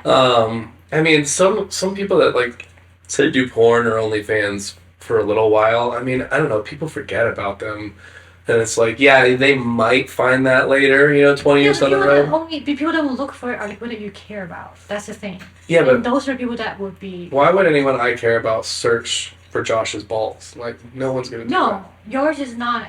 It's gonna be a problem. I was thinking like the girl friend. Yeah. Perspective. Oh, Like, yeah. the I mean, people the people that will look her up are the people that like intentionally want to see Right. or know. there's been like I had heard about girls that their dad found their OnlyFans. Yeah. They're like, oh fuck, or like they realized their weird is dad's that? friend followed them or Yeah. something, and I'm like, yeah, that kind of sucks. So I don't know. Yeah, you have to get like, some people are comfortable with it, and some people are not, for sure. I mean, I've often thought, I was like, if I could be a porn star, I probably would. Like, Yeah, I sounds fun. I know you would. I'm like, I don't really see. It's your perfect job, probably. Yeah. Ideally. Well, my mom always said, do what you love, and you never work a day in your life. I Oh, really yeah. love having sex. You should. Maybe you should. And being a porn star is way better than being a prostitute, because being a prostitute, you have to fuck all the uglies. being the porn star, you're only fucking hot girls for the most part. You don't know that. Well, if I design that's why I don't do it. Is Also, because yeah, that's true. I would have to go the dirty route and probably take it up the ass by some gay dude, to make any money. I don't want to do that, so that's why I'm not in porn. But there are porn guys that it's just like in OnlyFans, they build it up themselves. It's like an independent company, and he starts filming himself fucking girls, and then eventually, he gets bigger and bigger over time on Pornhub or whatever, and then he gets to choose what he wants. So then you do get to fuck the hotties, right? But yeah, I mean, it's not like something I pursued because it's not that glamorous. I talked to actually somebody I know that is a gay porn star, and he's like, yeah, there's no money in straight porn for guys. He's like, it's like you got to go to the gay porn to make the money, and I'm like, well, I'm definitely not doing that. I think I know who you're talking about. I never asked him. Yeah, that's not what I say on the podcast. But yeah, I guess there's a lot more money in gay porn for dudes. There's definitely good money in straight porn for girls that are really famous, but if you're not really famous, if you're not one of the big ones, it could still probably be like not that much money for a little bit. But I've noticed like recently, and I don't see any money in it probably, because like it's why there's so many like OnlyFans and so many other things now. There's so many ways to find people. Why pay for you? Well, you don't really need to, so some people build it, I've noticed porn stars that do it with their boyfriends, right? So it's like, that's the couple that does porn together. So they build up their, followers on Pornhub, and then they move those followers to their OnlyFans to get special content, or they go to their website, so here's little clips on Pornhub, but then we have exclusive content on our website, or they do live camming. That's like a big one. People love watching people live, versus just watching a 3-minute video. So there's all of that. So there's definitely money to be made. I think it's more non-traditional now, versus you move to LA and you work for the agency. That's probably not the way to go anymore. Maybe you still can, but I feel like a lot of people are just homegrown, homegrown porn. Yeah. I would do that. You could. You're about to do something with your boss, so yeah. One step at a time. There is actually, Ivy told me about this podcast. Yeah. That it's a porn star and his girlfriend, and they have another girl on the podcast, and then they all fuck after.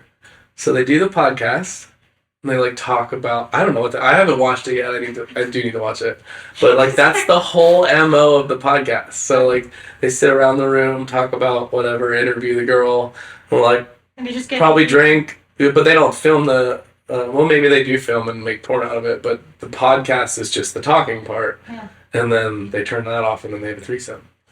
And then I'm like, well, that's... so it's not watching a podcast and then everybody starts taking clothes off and then watching porn. No, I think they separate that. Maybe they still do film, but they have the podcast as separate. They're okay.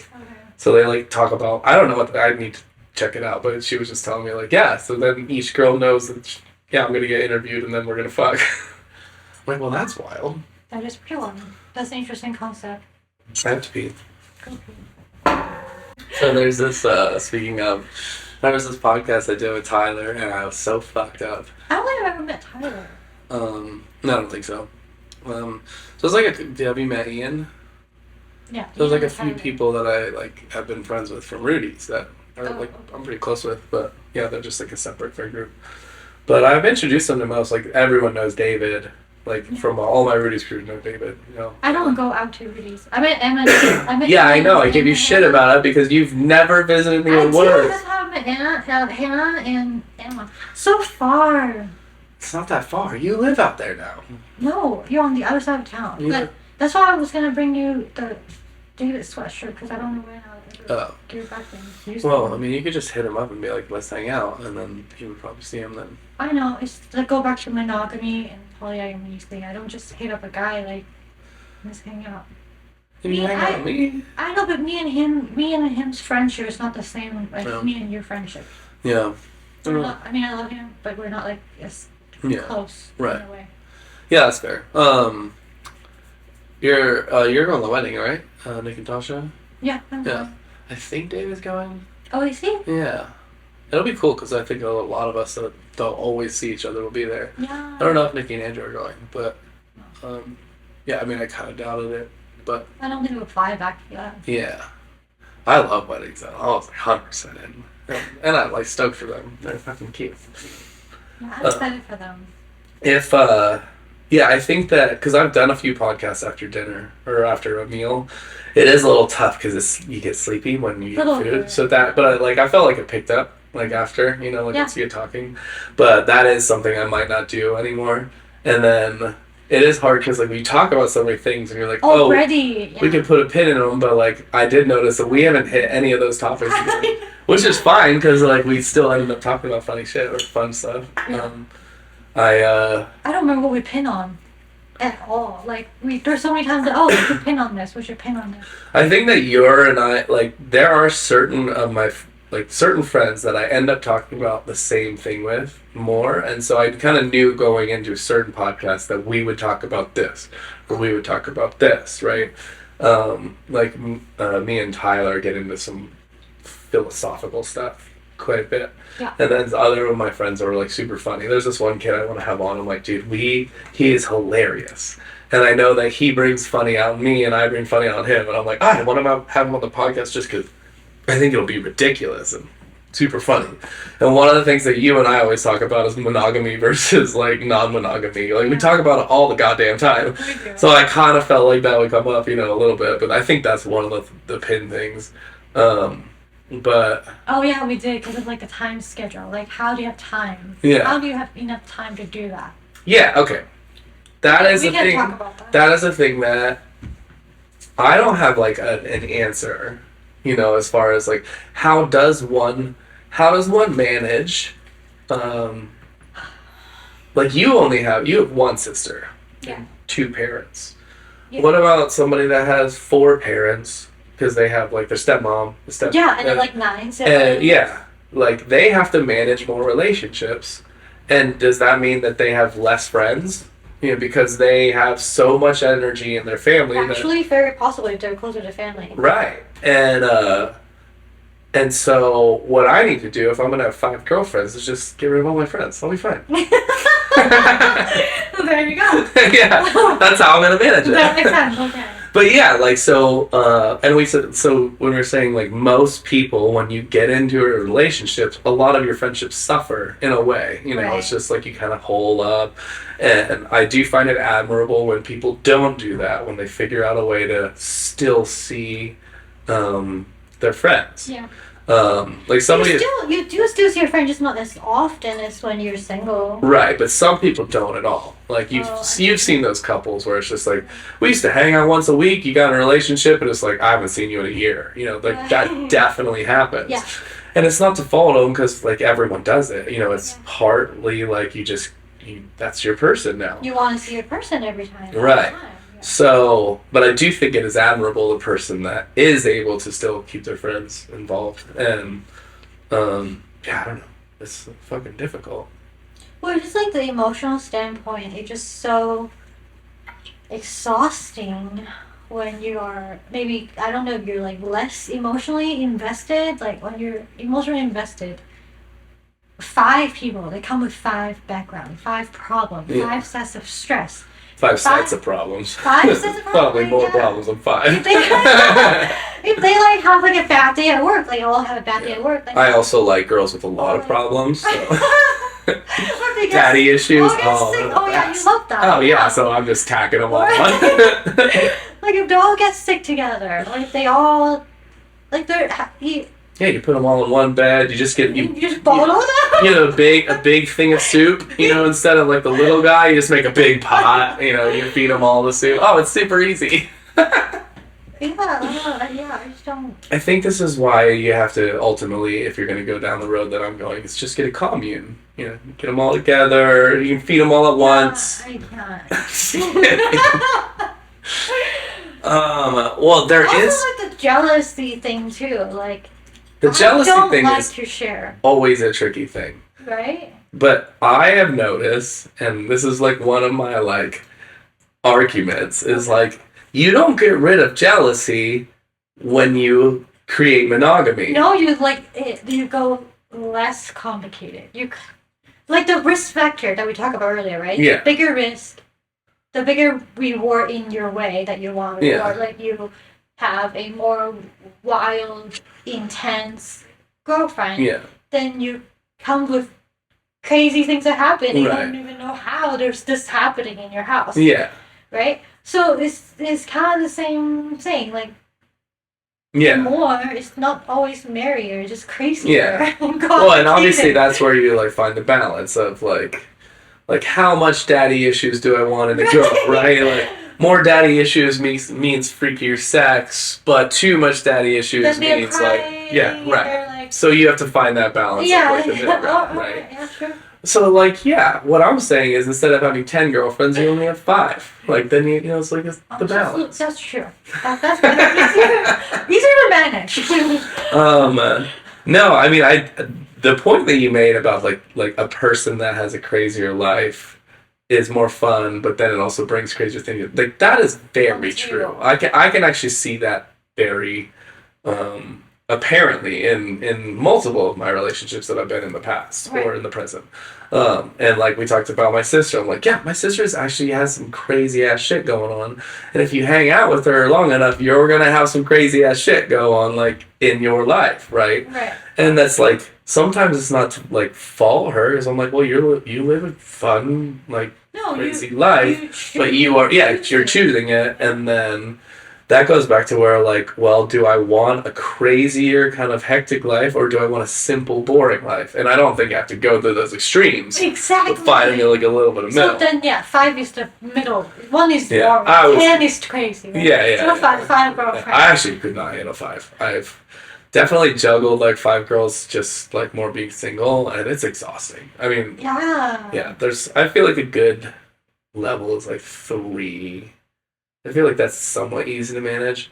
Yeah. But I have also noticed it. So I know that you I've dated multiple at the same time. Yeah. Roommates and stuff. Like, it's so much. Yeah. Well, it's all. I will say, it is easier if you're 100% honest. Like that is, it becomes easier.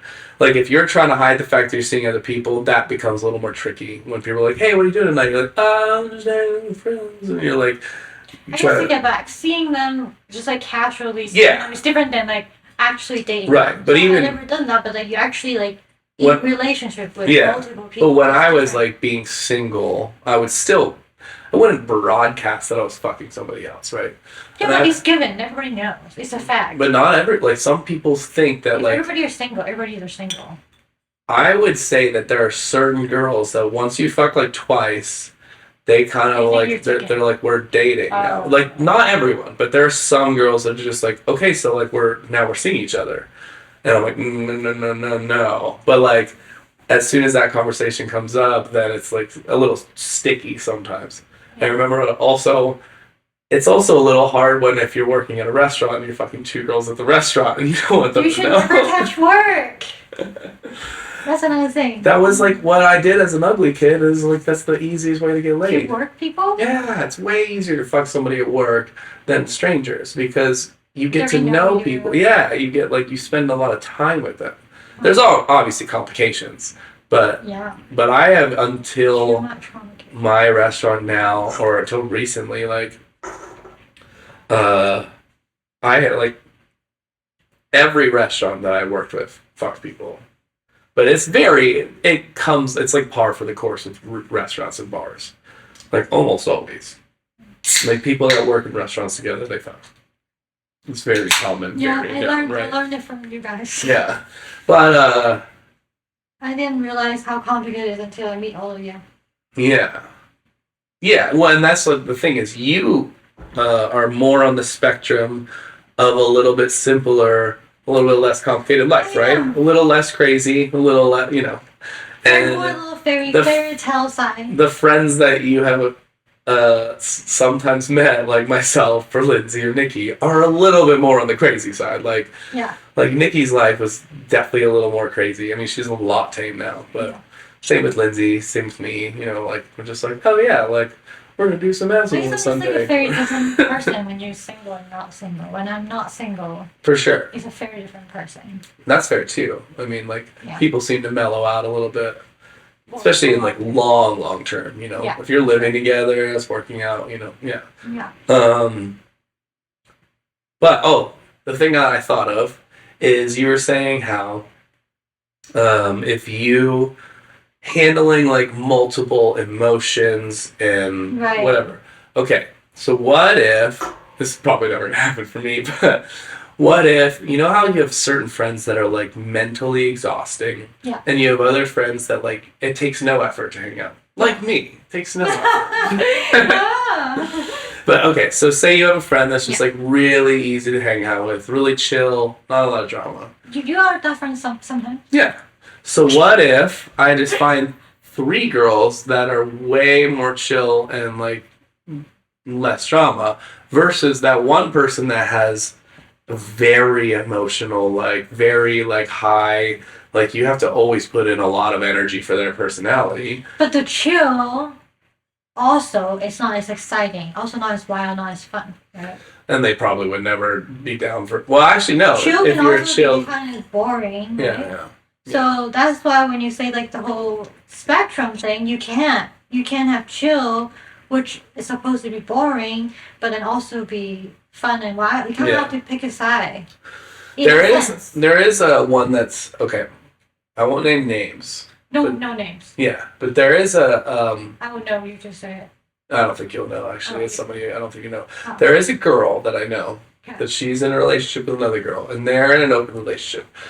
And this is where I hesitate to say like it is too soon to tell. Like just like you said about our other friends, like oh yeah, those couple. I'm like yeah, it's so soon. It's like 2 years in, right? Like talk to me in 15, right? Well, okay. It's probably 3. No, it's like 6. Let's agree on 4. Continue. But you know what I mean? Like, talk to me in another 10, like, let's see. You have to at least hit the 7-year mark, you know, the dreaded, like, like, talk to me after that. And then I might agree or disagree. But, so, yeah, this girl's way too soon to tell, too. But, she was at a very young age into open relationships. And it was when I was first, like, exploring it, and I was just like, where do you come from? Like you're like live in Idaho. It's a very conservative state. This is not very common. Like it's more common in big cities, right? Mm-hmm. Like the open relationships, swinging, blah blah blah, any of that shit. Yeah. And she's just like, well, my dad was open, and my mom had another girlfriend, so she was raised in it, which made that was one of the things where I was like, oh, her culture growing up. That's where you brought the background. Yeah. And she's just like, yeah, it just made so much sense, and it worked really well for them, I guess, for a while or whatever. I don't really know where her dad or mom is, if they're still together or not. I didn't ask. But so then she's dating this girl, and they're both open, so they see other people. And I was asking her, I was just like, so have you guys dealt with jealousy? And I was like, not too much, like here and there, yeah, but like for the most part, she's like totally chill. If you know, like I see you or I see other people. Like she's dated another person. But they're each other's main character. Yeah. So that sometimes is the best angle for certain people. Like they have like their main person and then they just kind of like mess around on the side. Then the other people on the side are just like fun, not like a relationship. That's different. Open relationship is different than polyamorous. Yeah, for sure. Polyamorous. I mean, I like all the terminology is so. I know. I think I think people like a certain point in the relationship they will try things, and those are like the last straw. I've seen so many.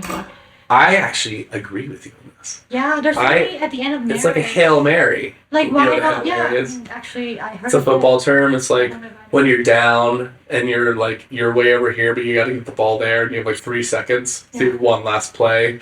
So you just send everyone running, and you throw the football really far, and like hopefully if somebody catches it, you win. You know, it's like yeah, okay, well we tried everything else, so we might as well try an open relate. Maybe that'll help. You know. Yeah, and then most of them that I have encountered does not work. Yes. I thought about this recently because there's a girl I'm seeing that brought this up to like a guy that she liked, and she's like, why don't we try this? And I was like, how'd that go? And she's like, as you would expect. And I was like, so no. She's like, yeah. He was like, no. But it is actually, that's side note, it's more common for the girl to bring up an open relationship than for the dude. Which is kind of, I don't know. I wouldn't have ever expected that, but. How do you know it's more common? I don't know. Read it in a book. It might not be. They said in the book, like statistically, it was. I think they polled people in open relationships and figured out who brought it up first. But anyway, I was thinking because of that, I'm like, yeah, I don't think it does work as like a last ditch effort. Like that's how I was thinking about like Taylor and I. I'm like, yeah, like we were together in this way, and now we switch, right? Yeah. Oh yeah. Well, I don't care about that one. Okay. I mean, too. I love that, but Yeah. people know my exes and people know my stories, at least with those for the most part. Yeah. But if you start in that setting, I think you have better chances. Then changing. Yeah. So I like, and I'm only guessing on this one, but I'm like, if I go into a new relationship, Well, I can also see people like open relationship. I do not want that, but I can see how that work because there's still a main character thing there. But like I've seen, you probably met them too. There's like another like poly couple, and they try to date other people, and you have yourself experienced it. yeah, That once one side found another person that also want to spend time with, not necessarily equal amount of time, but then you start having comparison. It's like human nature. You can't help it. oh for sure. And then they broke up. It didn't work out. Just like, you Yeah. you have your experiment and it didn't work out. Because you get compared. I do understand that you do compare, but that does happen in life. Like if But the difference is you choose to be compared. right. That's the interesting thing. So what I'm saying is, I know you hate this analogy, but like in Friends, I do hate this because it's so much more complicated. In life, Sure. it's already hard and complicated. The one thing that you kind of can control the is P and the B. your control, your relationship, and you choose the more complicated Yeah. route. And what I'm saying, okay, so bear with me. Your friends, yes. I heard. Yeah. If I'm best friends with David Yeah. and we're homies, we're doing everything together, Yeah. and then he meets you, Yeah. and he stops hanging out with me as much and starts hanging out more with you, I'm going to be jealous. I'm going to be pissy, and I'm going to start comparing myself to you. This is the weird thing. I cannot relate to that. Really? I have never, ever been jealous of my friend. Have you never watched Mean Girls? This shit happens all the time.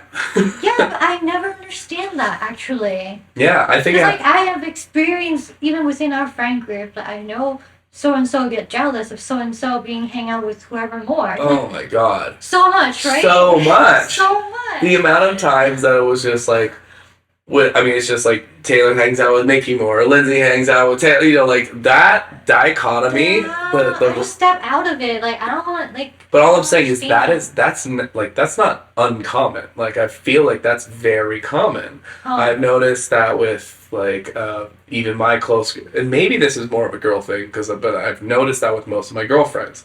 I don't think guys get it as hard, but I mean I have felt it. Say I have my buddy Ian and Tyler. He and I are super close, and we've been through some just heavy shit conversations, good times, whatever. And I remember when he started hanging out with Tyler more, there was I didn't want to admit it to myself, but I was like, you were jealous. yeah, I was like, fuck, man, I think he's closer with Tyler, and I was like, and I'm that also happened. and I'm trying to be chill, I would never say that, I'm not gonna tell him yeah, that was cool, I love you guys, but I'm like, god damn it, and I'd hear about them hanging out, and I didn't get an invite or something. I'm like, what the fuck? And then I'm like, well, why does he like Tyler more than me? So that shit does happen to people without romantic relationships. It does happen in friendships as well. It might get worse, or it might be more intense. I get the jealous part. Yeah. The not invite part, because a lot of time you don't even want to go, but being invited is nice. Yeah, for sure. Right? But I don't really. I can't understand that. I can't understand that. Because Chris, remember, and what was his name? There was another guy. He got jealous too because you hang out the other guy more than you hang out with Chris. Remember? You guys gonna Who's the other guy? Who's the other guy? Corey. I do. Oh yeah, yeah. And there was a whole little triangle. I'm like, there's a little triangle here. There's a little triangle here. It's why? It's just because why you. people get jealous of. I think that it's just you get you like to be valued. You like to have that person's attention on you. Well, you hang out with David doesn't mean you don't value me. That's what I would tell my other girlfriend. That is different. No, but that's what I mean. Like, I'm like, just because I spent time with her the other night does not mean I don't care for you. No. That's how, No. all I'm saying is that is how I view it. Like, or that's how I view the world. Like, just because I went on a vacation with Lindsay doesn't mean I don't love Justin, or vice versa. And just because I was hanging out with David does not, like, diminish my relationship with you. That is like a whole thing in the way that I see those kind of relationships. Yeah, but it is hard. Process. It's Yeah. really hard, and it does make you like feel sometimes diminished, or you're like, well, fuck, they like it more than me. I don't like seeing the friends. I can see that relationships. Relationships are so much different. The relationship you're in is so much different than the friendship you're in. I mean, yeah. Relationship, you They're have all- friendship on it, but you also have so much other things on top of that. Do you know? You're not just gonna like cuddle me or David. Like you're not gonna. Oh no, me and David cuddle. You, Just kidding. Actually, that's kind of a very side note, but sometimes I have certain friends that I cuddle and certain friends that I don't, and I don't know why. But like I don't know if I should, but me and Hannah cuddle, and I'm like, yeah, we cuddle. you should not say names. Yeah, but this one's fine. Okay. We actually started a rumor that we were fucking at work, and like we just like Just to kept see leaning, how it yeah, is. and then we're just like, oh yeah, we're totally fucking, and then like we created a little picture. I like leaned in, and somebody took a picture of like us kissing at the bar, like we Oh didn't even my kiss. God. And then they were like sending it out, and people were like, what the fuck, man? Are you guys fucking? And I'm like, no, and I would act guilty, like, no, I wasn't. But then like me and Emma don't, and me and Ivy don't. But one time, I was watching The Greatest Showman with Ivy, and then like she fell asleep, and I was just like, I need fucking cuddles.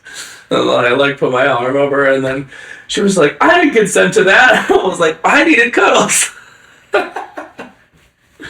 Well, Like- then maybe cuddle is not a good word because I do No, I cuddle know, my but- friends sometimes too. Yeah, for sure. Like, Well, and girls are more like girls You do don't that like- way more than like yeah, guys. you don't do. like sleep with them. Yeah. Like, Guys cuddling is super gay. You can't do that if you're not gay. Is it? But girls cuddling, that's just girls. They're friends. But like, Well, I guess Lindsay has friends that she cuddles with that she doesn't do anything other than like just like, yeah, we're friends and we cuddle. I have cuddle friends that I don't do anything with. But they're all girls. When I'm single, I cuddle guys. That was funny. So. I mean, but would you cuddle, like, you probably cuddle with your nephew, right? I'm like, yeah, come on, get on the What? couch.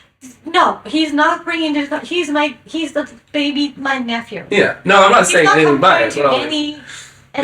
there are intimate moments that you have with, like, family and friends that are not sexual. Is what I'm saying. Like, you Yeah, cuddle no, I'm with just saying like friendship, relationship. It's. They I are don't different. know. I do understand. Yeah. But my argument to that is just every relationship is different. And just because they're different doesn't mean you can't draw at least some similarities. And I So like... you will not get jealous of your right now girl. No, I do get jealous. You like Yes. like knowing like right now she's on a date and sleeping with someone else. Yes. I definitely get jealous sometimes. Why probably- do you choose this? Because if... Okay, so my other argument with that is, like, you don't get rid of jealousy if you become monogamous. Like, if I am monogamous with a girl, I still get jealous. The time that they looked too long at that other guy. The time that they let that guy, like, hang out and be a little flirty. Or, like, there's all of these... Like, I know a lot of people in monogamous relationships, feel and like- they all get jealous. Like, all of them. Yeah, but that's like different kind of jealousy. Like, you build attention Yeah. or something. Well, you bring still it- have those bring it back questions. home to each other. Why did they not call me last night? Did they come home? Why, like, you have those same insecurities and those same questions and stuff. Maybe it's a little more intense. I don't know. I think that I am a little lucky. I don't think I get as jealous as the average person. I Yeah. think I, which is probably why certain people are better at, multiple relationships and other people aren't. Yeah. But I still do like have it, and there's times when I'm like, oh, fuck, dude, like, I'm feeling it. Right. And I try to, like, recognize, like, why am I feeling jealous? I'm like, I'm fucking, like, oh, like, does she like it more than I like me? Like, you know, like, all of those same questions. Or but, like, then do your girls ask you those? Like, if, like, there's, like, 2, 3 girls, right? Not together, but individually, do they ask you, like, oh, do you like me more than you like that her? has or happened, like her? for sure. That's Yeah. not a question that anyone should ever ask. So why do you want to do this? So would you ever do that to a friend? Do you, like... Like I said, I cannot even understand it because I do not get zero jealousy of my friends. Yeah. But, my like, friends as can a... do whatever they want. I have no Like, jealousy. if you were to go to your parents and be like, do you like more than me? Like, Don't that's... put my sister's name on you, cut it out. Oh. You can rephrase that. You don't have... I don't know. I just don't like people name not Got it. consent on. So your sister. Yeah. Do you like my sister more than me? Like, that seems like... Not, like, that's like a... Not an inappropriate question, but that's kind of fucked up. It's not the same thing because we talked about earlier too. Kid is the only real unconditional love. Right. You will never love me unconditionally like you will love a child that Yeah. you ever have a child, which you can't. Oh, no, I hate them. That's why I got rid of all of them. I know. But like I that's flushed all that bitches down the toilet. but that is like the point. Like you can't comparing sibling to No, I know. I understand that siblings is different than, like, love relationships. But all I'm saying is that question is, like, you're just asking for problems when you ask that question. You know, like, I was asked that question. Well, Like, do you what think is their intention? that Why would they she's ask that prettier question? than me? And I'm like, oh my god. And I was like, well, no matter what I say, I'm gonna be wrong. Right. So why do you think they asked that question? Why do you think Because they asked they're the question? feeling insecure and they're feeling jealous And why do you think they feel that? because of their own insecurities. Maybe because they have to share the person that they like. Right. Like, a lot. So you're saying that when you don't have to share, you solve all the insecurity issues and everything is just like, now you don't worry if your husband of 10 years still finds that waitress that he checks out more attractive than you. Like, I guarantee every wife still has that same question. I wonder if he thinks I'm as pretty as that person. We have the insecurities. I'm not saying just them, Yeah, all of us. Yeah, they will think like that, but they will not think like Does he I fantasize have about to- that girl when he has sex with me? fantasizing is something different than doing it. Like I'm Right. thinking about killing someone, I'm thinking about robbing a bank. Sure. Then actually killing someone and robbing a bank is two Yeah. different things, right? So Yes. that applies to the situation where like the wife and husband, she could be thinking like this. He thinks she's more attractive than he actually pursue, Yeah. slept with her. Like obviously she is attractive Right. to him. Yeah. It's a different level. No, than for sure. admitting it and not. Right. Then if they say actually fucking that girl, That's and goes, right. yeah, So that that's makes like sense. the point. But you'll still have like the same insecurities. Not the same. Also, by the way, like You're not. anyone criminal, who you're watches not this not. conversation, they're all Okay. gonna side with you on this. So I am alone on an island on this one. I know.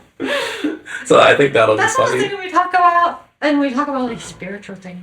Yeah. It was Yeah. like too serious. Yeah. I don't know. I love spiritual content too. Actually- we get really serious with those things. Yeah. We like cry a lot. Yeah. We cry, we chant, Yeah. we like hum. I love when I was showing you that clip with Cameron and like we held hands like we were about to pray. Yeah, That was I fun. saw I forgot about that. I was like, That oh was my god, good. that's pretty That's funny. really fun. That's really good. Yeah, no, so I'm not saying that the like fantasizing about another girl is different than fucking another girl. I do agree. But I think that both of those things will still bring up the same insecurities in the other person. Like your own insecurities get projected. So if I've been married to a girl for 10 years and I see her, she has a close work relationship and I'm like, is she cheating on me? Those questions, the doubts, the insecurities, like what is she like? Why is she always like staying late at work with that man?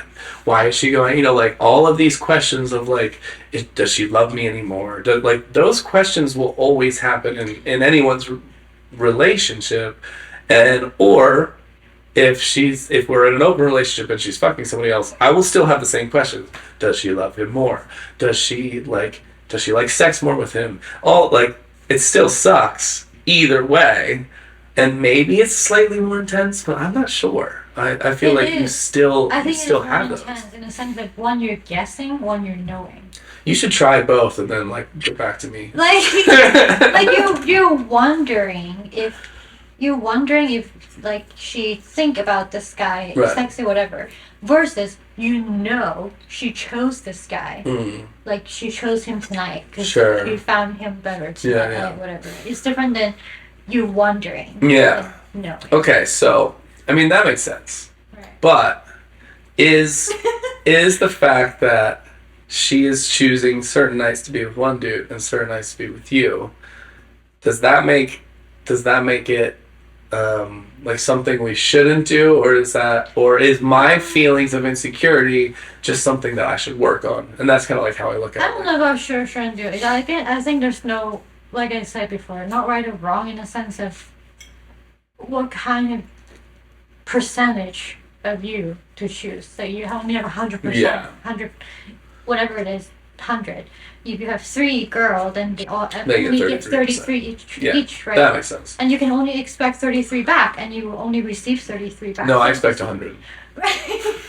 Well, it depends. If they're only seeing you, you're getting 100 from them. Yeah. But if they are equally seeing 3 guys, they only see 33. So then it depends on how deep you are I in the do relationship to get. super a little uncomfortable with. So there's a part of me, the jealous part, Yeah. the person that wants everything. Like, to me, I see like jealousy and some of these things as like negative, evil characteristics of myself. Yeah. So there is a part of me that I want the girls, and I don't want them to be with anyone else. Yeah. I want them for me, and like I'm like, but that's ego. It's fucking like I'm like that's a shitty way to think. But there is like this part of like, no, I am man, and I take all, and I like fuck everyone else. Like there's just like, oh, you don't get it? You're not a man? That's weird. No, okay. I just You know, confused there's for a second. You want them. It's like the- you it's- want them to be all yours. Yeah. You want. think you of it want like them to be all think of yours. it like a kid. Like it's Yeah. literally like human as like a kid. I'm like, I want this toy. No, you cannot have this toy. Like you yourself, like I don't like to share. That's how kids are. But are I you don't willing? like to share. Are you also willing to give up all the other girls for this one girl? No. Right. So then it's not fair that you can have anybody you want, but then she's Yes. only yours. Yes, Then it's not. you're right. 100%. That's what I'm saying. It's not fair, but there's still like the negative part of me that I'm like, but that's what I want, Yeah, right? I know. I'll have that thought, but I'm like, that is not fair. Like, I come on, understand like that side of you. so I'll be like, that's obviously not appropriate. Like, I of course believe in fairness. I'm like, yeah, of course. I want to go see other people, so then of course you should be able to see other people. But and then I also notice that if there is a position where I'm seeing other people and they aren't, it makes me a little uncomfortable because I think that there is an unbalance, and I'm like, no, I want them to see somebody else so they don't feel so like Stuck. like Just lopsided. Yeah, exactly. Like I want them to share somebody else because it's like less pressure. Like I would prefer it. Like if I'm seeing another person, I also want you to like enjoy somebody else. So at least, like if I go on a date with her, then you can go on a date with him. You know, like it just makes it a little, maybe a little easier. And I don't. Yeah. No, that makes sense. It's like like this percentage, right? Yeah. You're giving 33, you only expect 33 back. Yeah. Nothing more. But Just yeah, like- the whole 33%. I mean, that is true. Like I think you're right in the fact that yes, if you decide on one person, you can give them 100%, or at least 100% of your emotional, like romantic love, right? Because you're still giving yourself to other people time-wise, Yeah. but all of your romance and all of your love is to them, right? Except for the time that 20 years down the road you're flirting with the waitress at the bar. Right. And then all of a sudden I don't have 100% anymore. But yeah, so I don't know how to like counteract that. I know that I do it with family and I do it with friends, so I don't know why I wouldn't do it with lovers. Like to me it makes sense that like, yeah, you don't give 100% of you to anyone ever. No, like it's just like an easy number. But I can't you even also, give, you even have if to I reserve was, for yourself. yeah. That's what I'm saying. Like, let's say, you have to be okay with yourself. Like, 50% you, 50% for your partner. Yeah. If you have two partners, then you have 50% you, 25 and 25, that's only two partners. If you have three, they only get 10% each. Whatever. Like, I just had an it's idea. so worse thing. And then you still have friends, you still have family. Like, Yeah. I have no energy thinking Yeah, about see, it. that's why you gotta get rid of your family. It's exhausting. Kill them off. Take their fortune. It's like exhausting. My family doesn't have fortune. But that is true. Like, I told you, I, over the last couple of years, focused a lot more on building friendships. Like, more than I ever had in my life. I'm like, really, I'm not the best friend ever, but like, I try a lot harder than I used to. Yeah. What I did notice is some of my relationships with my family suffered. So I put more energy into trips with friends, phone calls with friends. So because of that, I still need my own time. I still need my own, work, life, etc. So I have less time to call my mom. Yeah. Because I have to call my friends. So I did notice that, like, yeah, there's almost always a trade-off. It's not like right or wrong, but like, yeah, I could have no friends and then be really close with my family if I wanted. So I'm like, I don't know if there's like a right or wrong on that either. No, I'm just thinking of like time. I'm not talking about right or wrong at all. I'm slurping. I'm just saying like there's not enough time to have.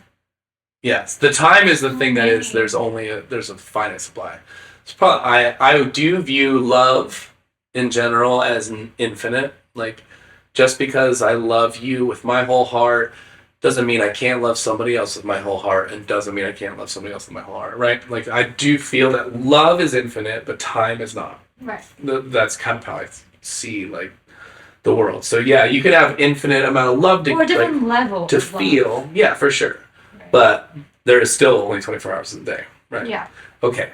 I just had this idea. So they say in economics, like, some people view it as like, well, if this person gets richer, these people get poorer. Like, it's a pie. So the more that, like, a rich person gets, that means that all these other people are getting less and less.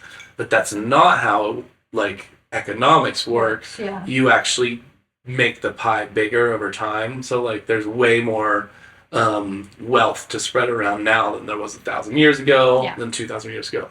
So what if all you need to do is treat it like that? So get rid of the monotonous things every day. So I have to do laundry, and I have to go to the store, and I have to go to my job for 40 hours. I have to do all these things, right? So all of my tasks in my life, say they take up 60 hours of my week, and then I'm left with, say it's 40 hours of my week for a significant other. If I have 3 significant others, that's cut down to 12, right? Instead of getting 40, they get 12.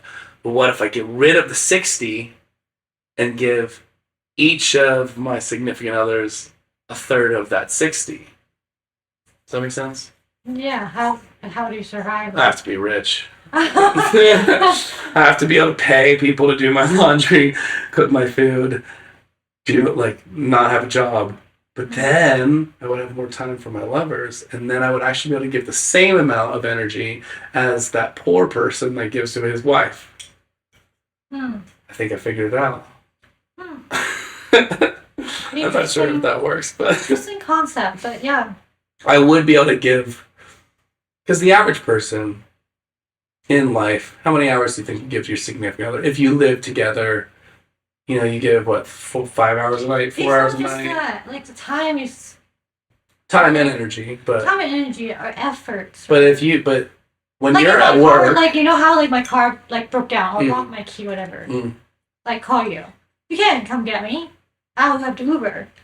But, like, if your girlfriend call you... Yeah. You will feel obligated to go get her, right? Then I only do things for my girlfriends out of obligation, for sure. Not like, not just that, but you also want to, like, to... for sure. You want more. You want to... Yeah. Not provide, that's not the word. Odds are their cars aren't going to break down simultaneously, so I'll get you on Tuesday, I'll get you on Thursday. That's just like an example. Yeah, I know, I'm kidding. Scenario of how do you prioritize. At the end of the day, we have priority. Yeah. When you somehow equally love these people, there's nobody's priority. Is everybody are so special. Yeah. Nobody is special. That is basically we're human as an adult, right? Yeah. And all you want in a relationship is to feel important and special, right? And loved and heard. They all are special. That means none of them are special. Yeah. They're all surface right here. I mean, that is fair, but they are the most special 3 of 8 billion, so would you rather be top 3? Or... No, that's fair. Okay, so there's this thing. Okay, yeah. That is a good point. Like, but I also want to be, like, I remember, like, when I was trying to be really funny in college, and I was like, I want to be the funniest friend. Like, I want you to think that I'm the funniest friend. I don't want you to be like, you know what, David's funnier than me. I'm like, no, I want to be it. So of course I get the feeling of I want to be special in this regard, right? But that doesn't mean you get to always, and you still, like, such is life. Like, I want to be my mom's favorite, but Justin is my mom's favorite. She definitely loves him more. Seriously? Oh, yeah, we all know it. She's also never going to listen to this podcast because there's way too much cursing, so she'll never know this. Like, you ever said all that shit? And I made a Mother's Day song 2 Mother's Day ago, and like sang it on the piano and sent it to her, and she said something like, "You guys think Justin's my favorite, but Justin never wrote me a song." And I was like, I was playing the long game. That's funny. There's so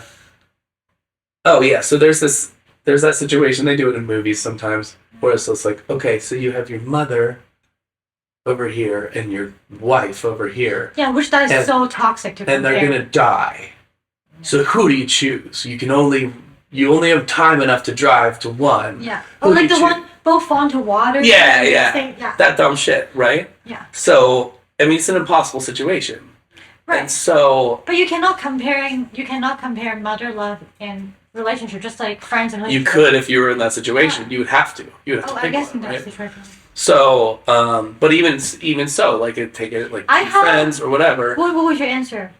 I don't have one. I don't I just hope that I'm never in that position. I mean, it's a really made up situation that only happens in movies. Like, I don't think that that's real. I had a people logical answer before. It really? was kind of interesting.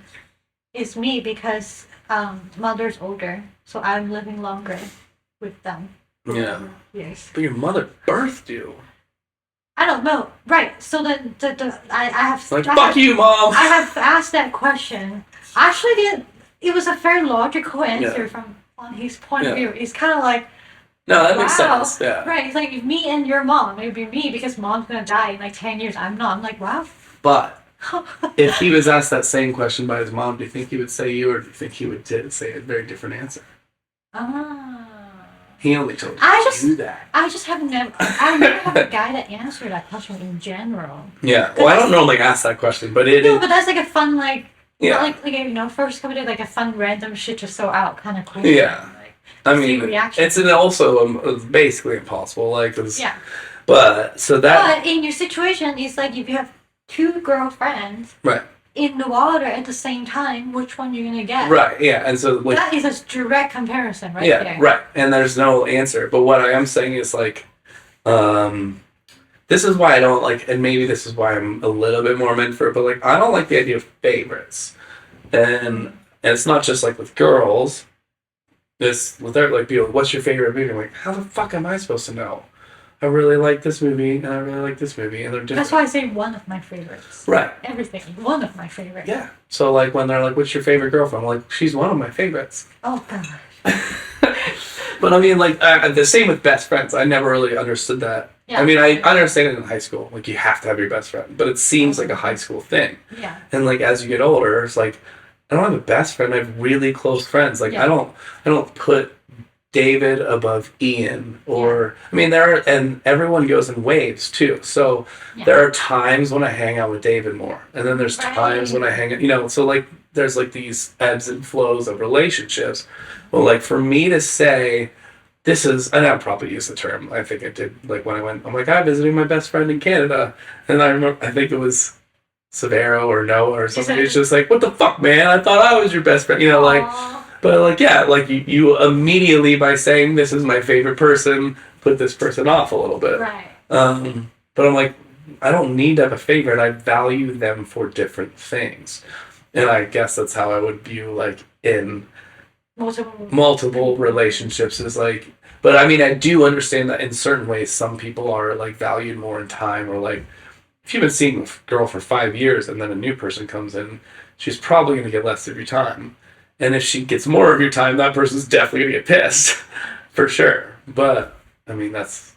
Yeah, so you have to, like... Complications. Be nice, yeah. That's all I see. Complications. Yeah.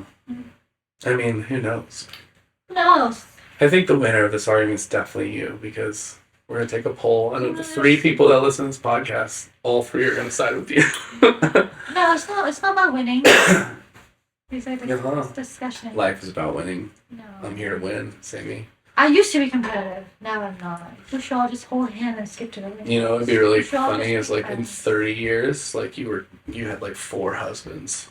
You're like, you've convinced me. That would be wild. But in that sense, they're more. That would be like, fun. Massage each limb. they're more like your servants. Yeah, you're like sitting there, like just like each massaging okay. one limb. You're like, thank you. Now go get me chips. We should probably wrap this up. And I know you have shit to do. Let's see how far we are. How long did we go? I don't know. How did we see this? I don't really know. Oh, it doesn't say. It's only gonna say at the end. I'm guessing that. That would be crazy if you didn't press the button the whole time. Yeah, I kind of did that once. Oh my god. Well, so I did. So I had 2 failed attempts before I got my first successful one. My first one was with Ian, and my camera died. Just completely died.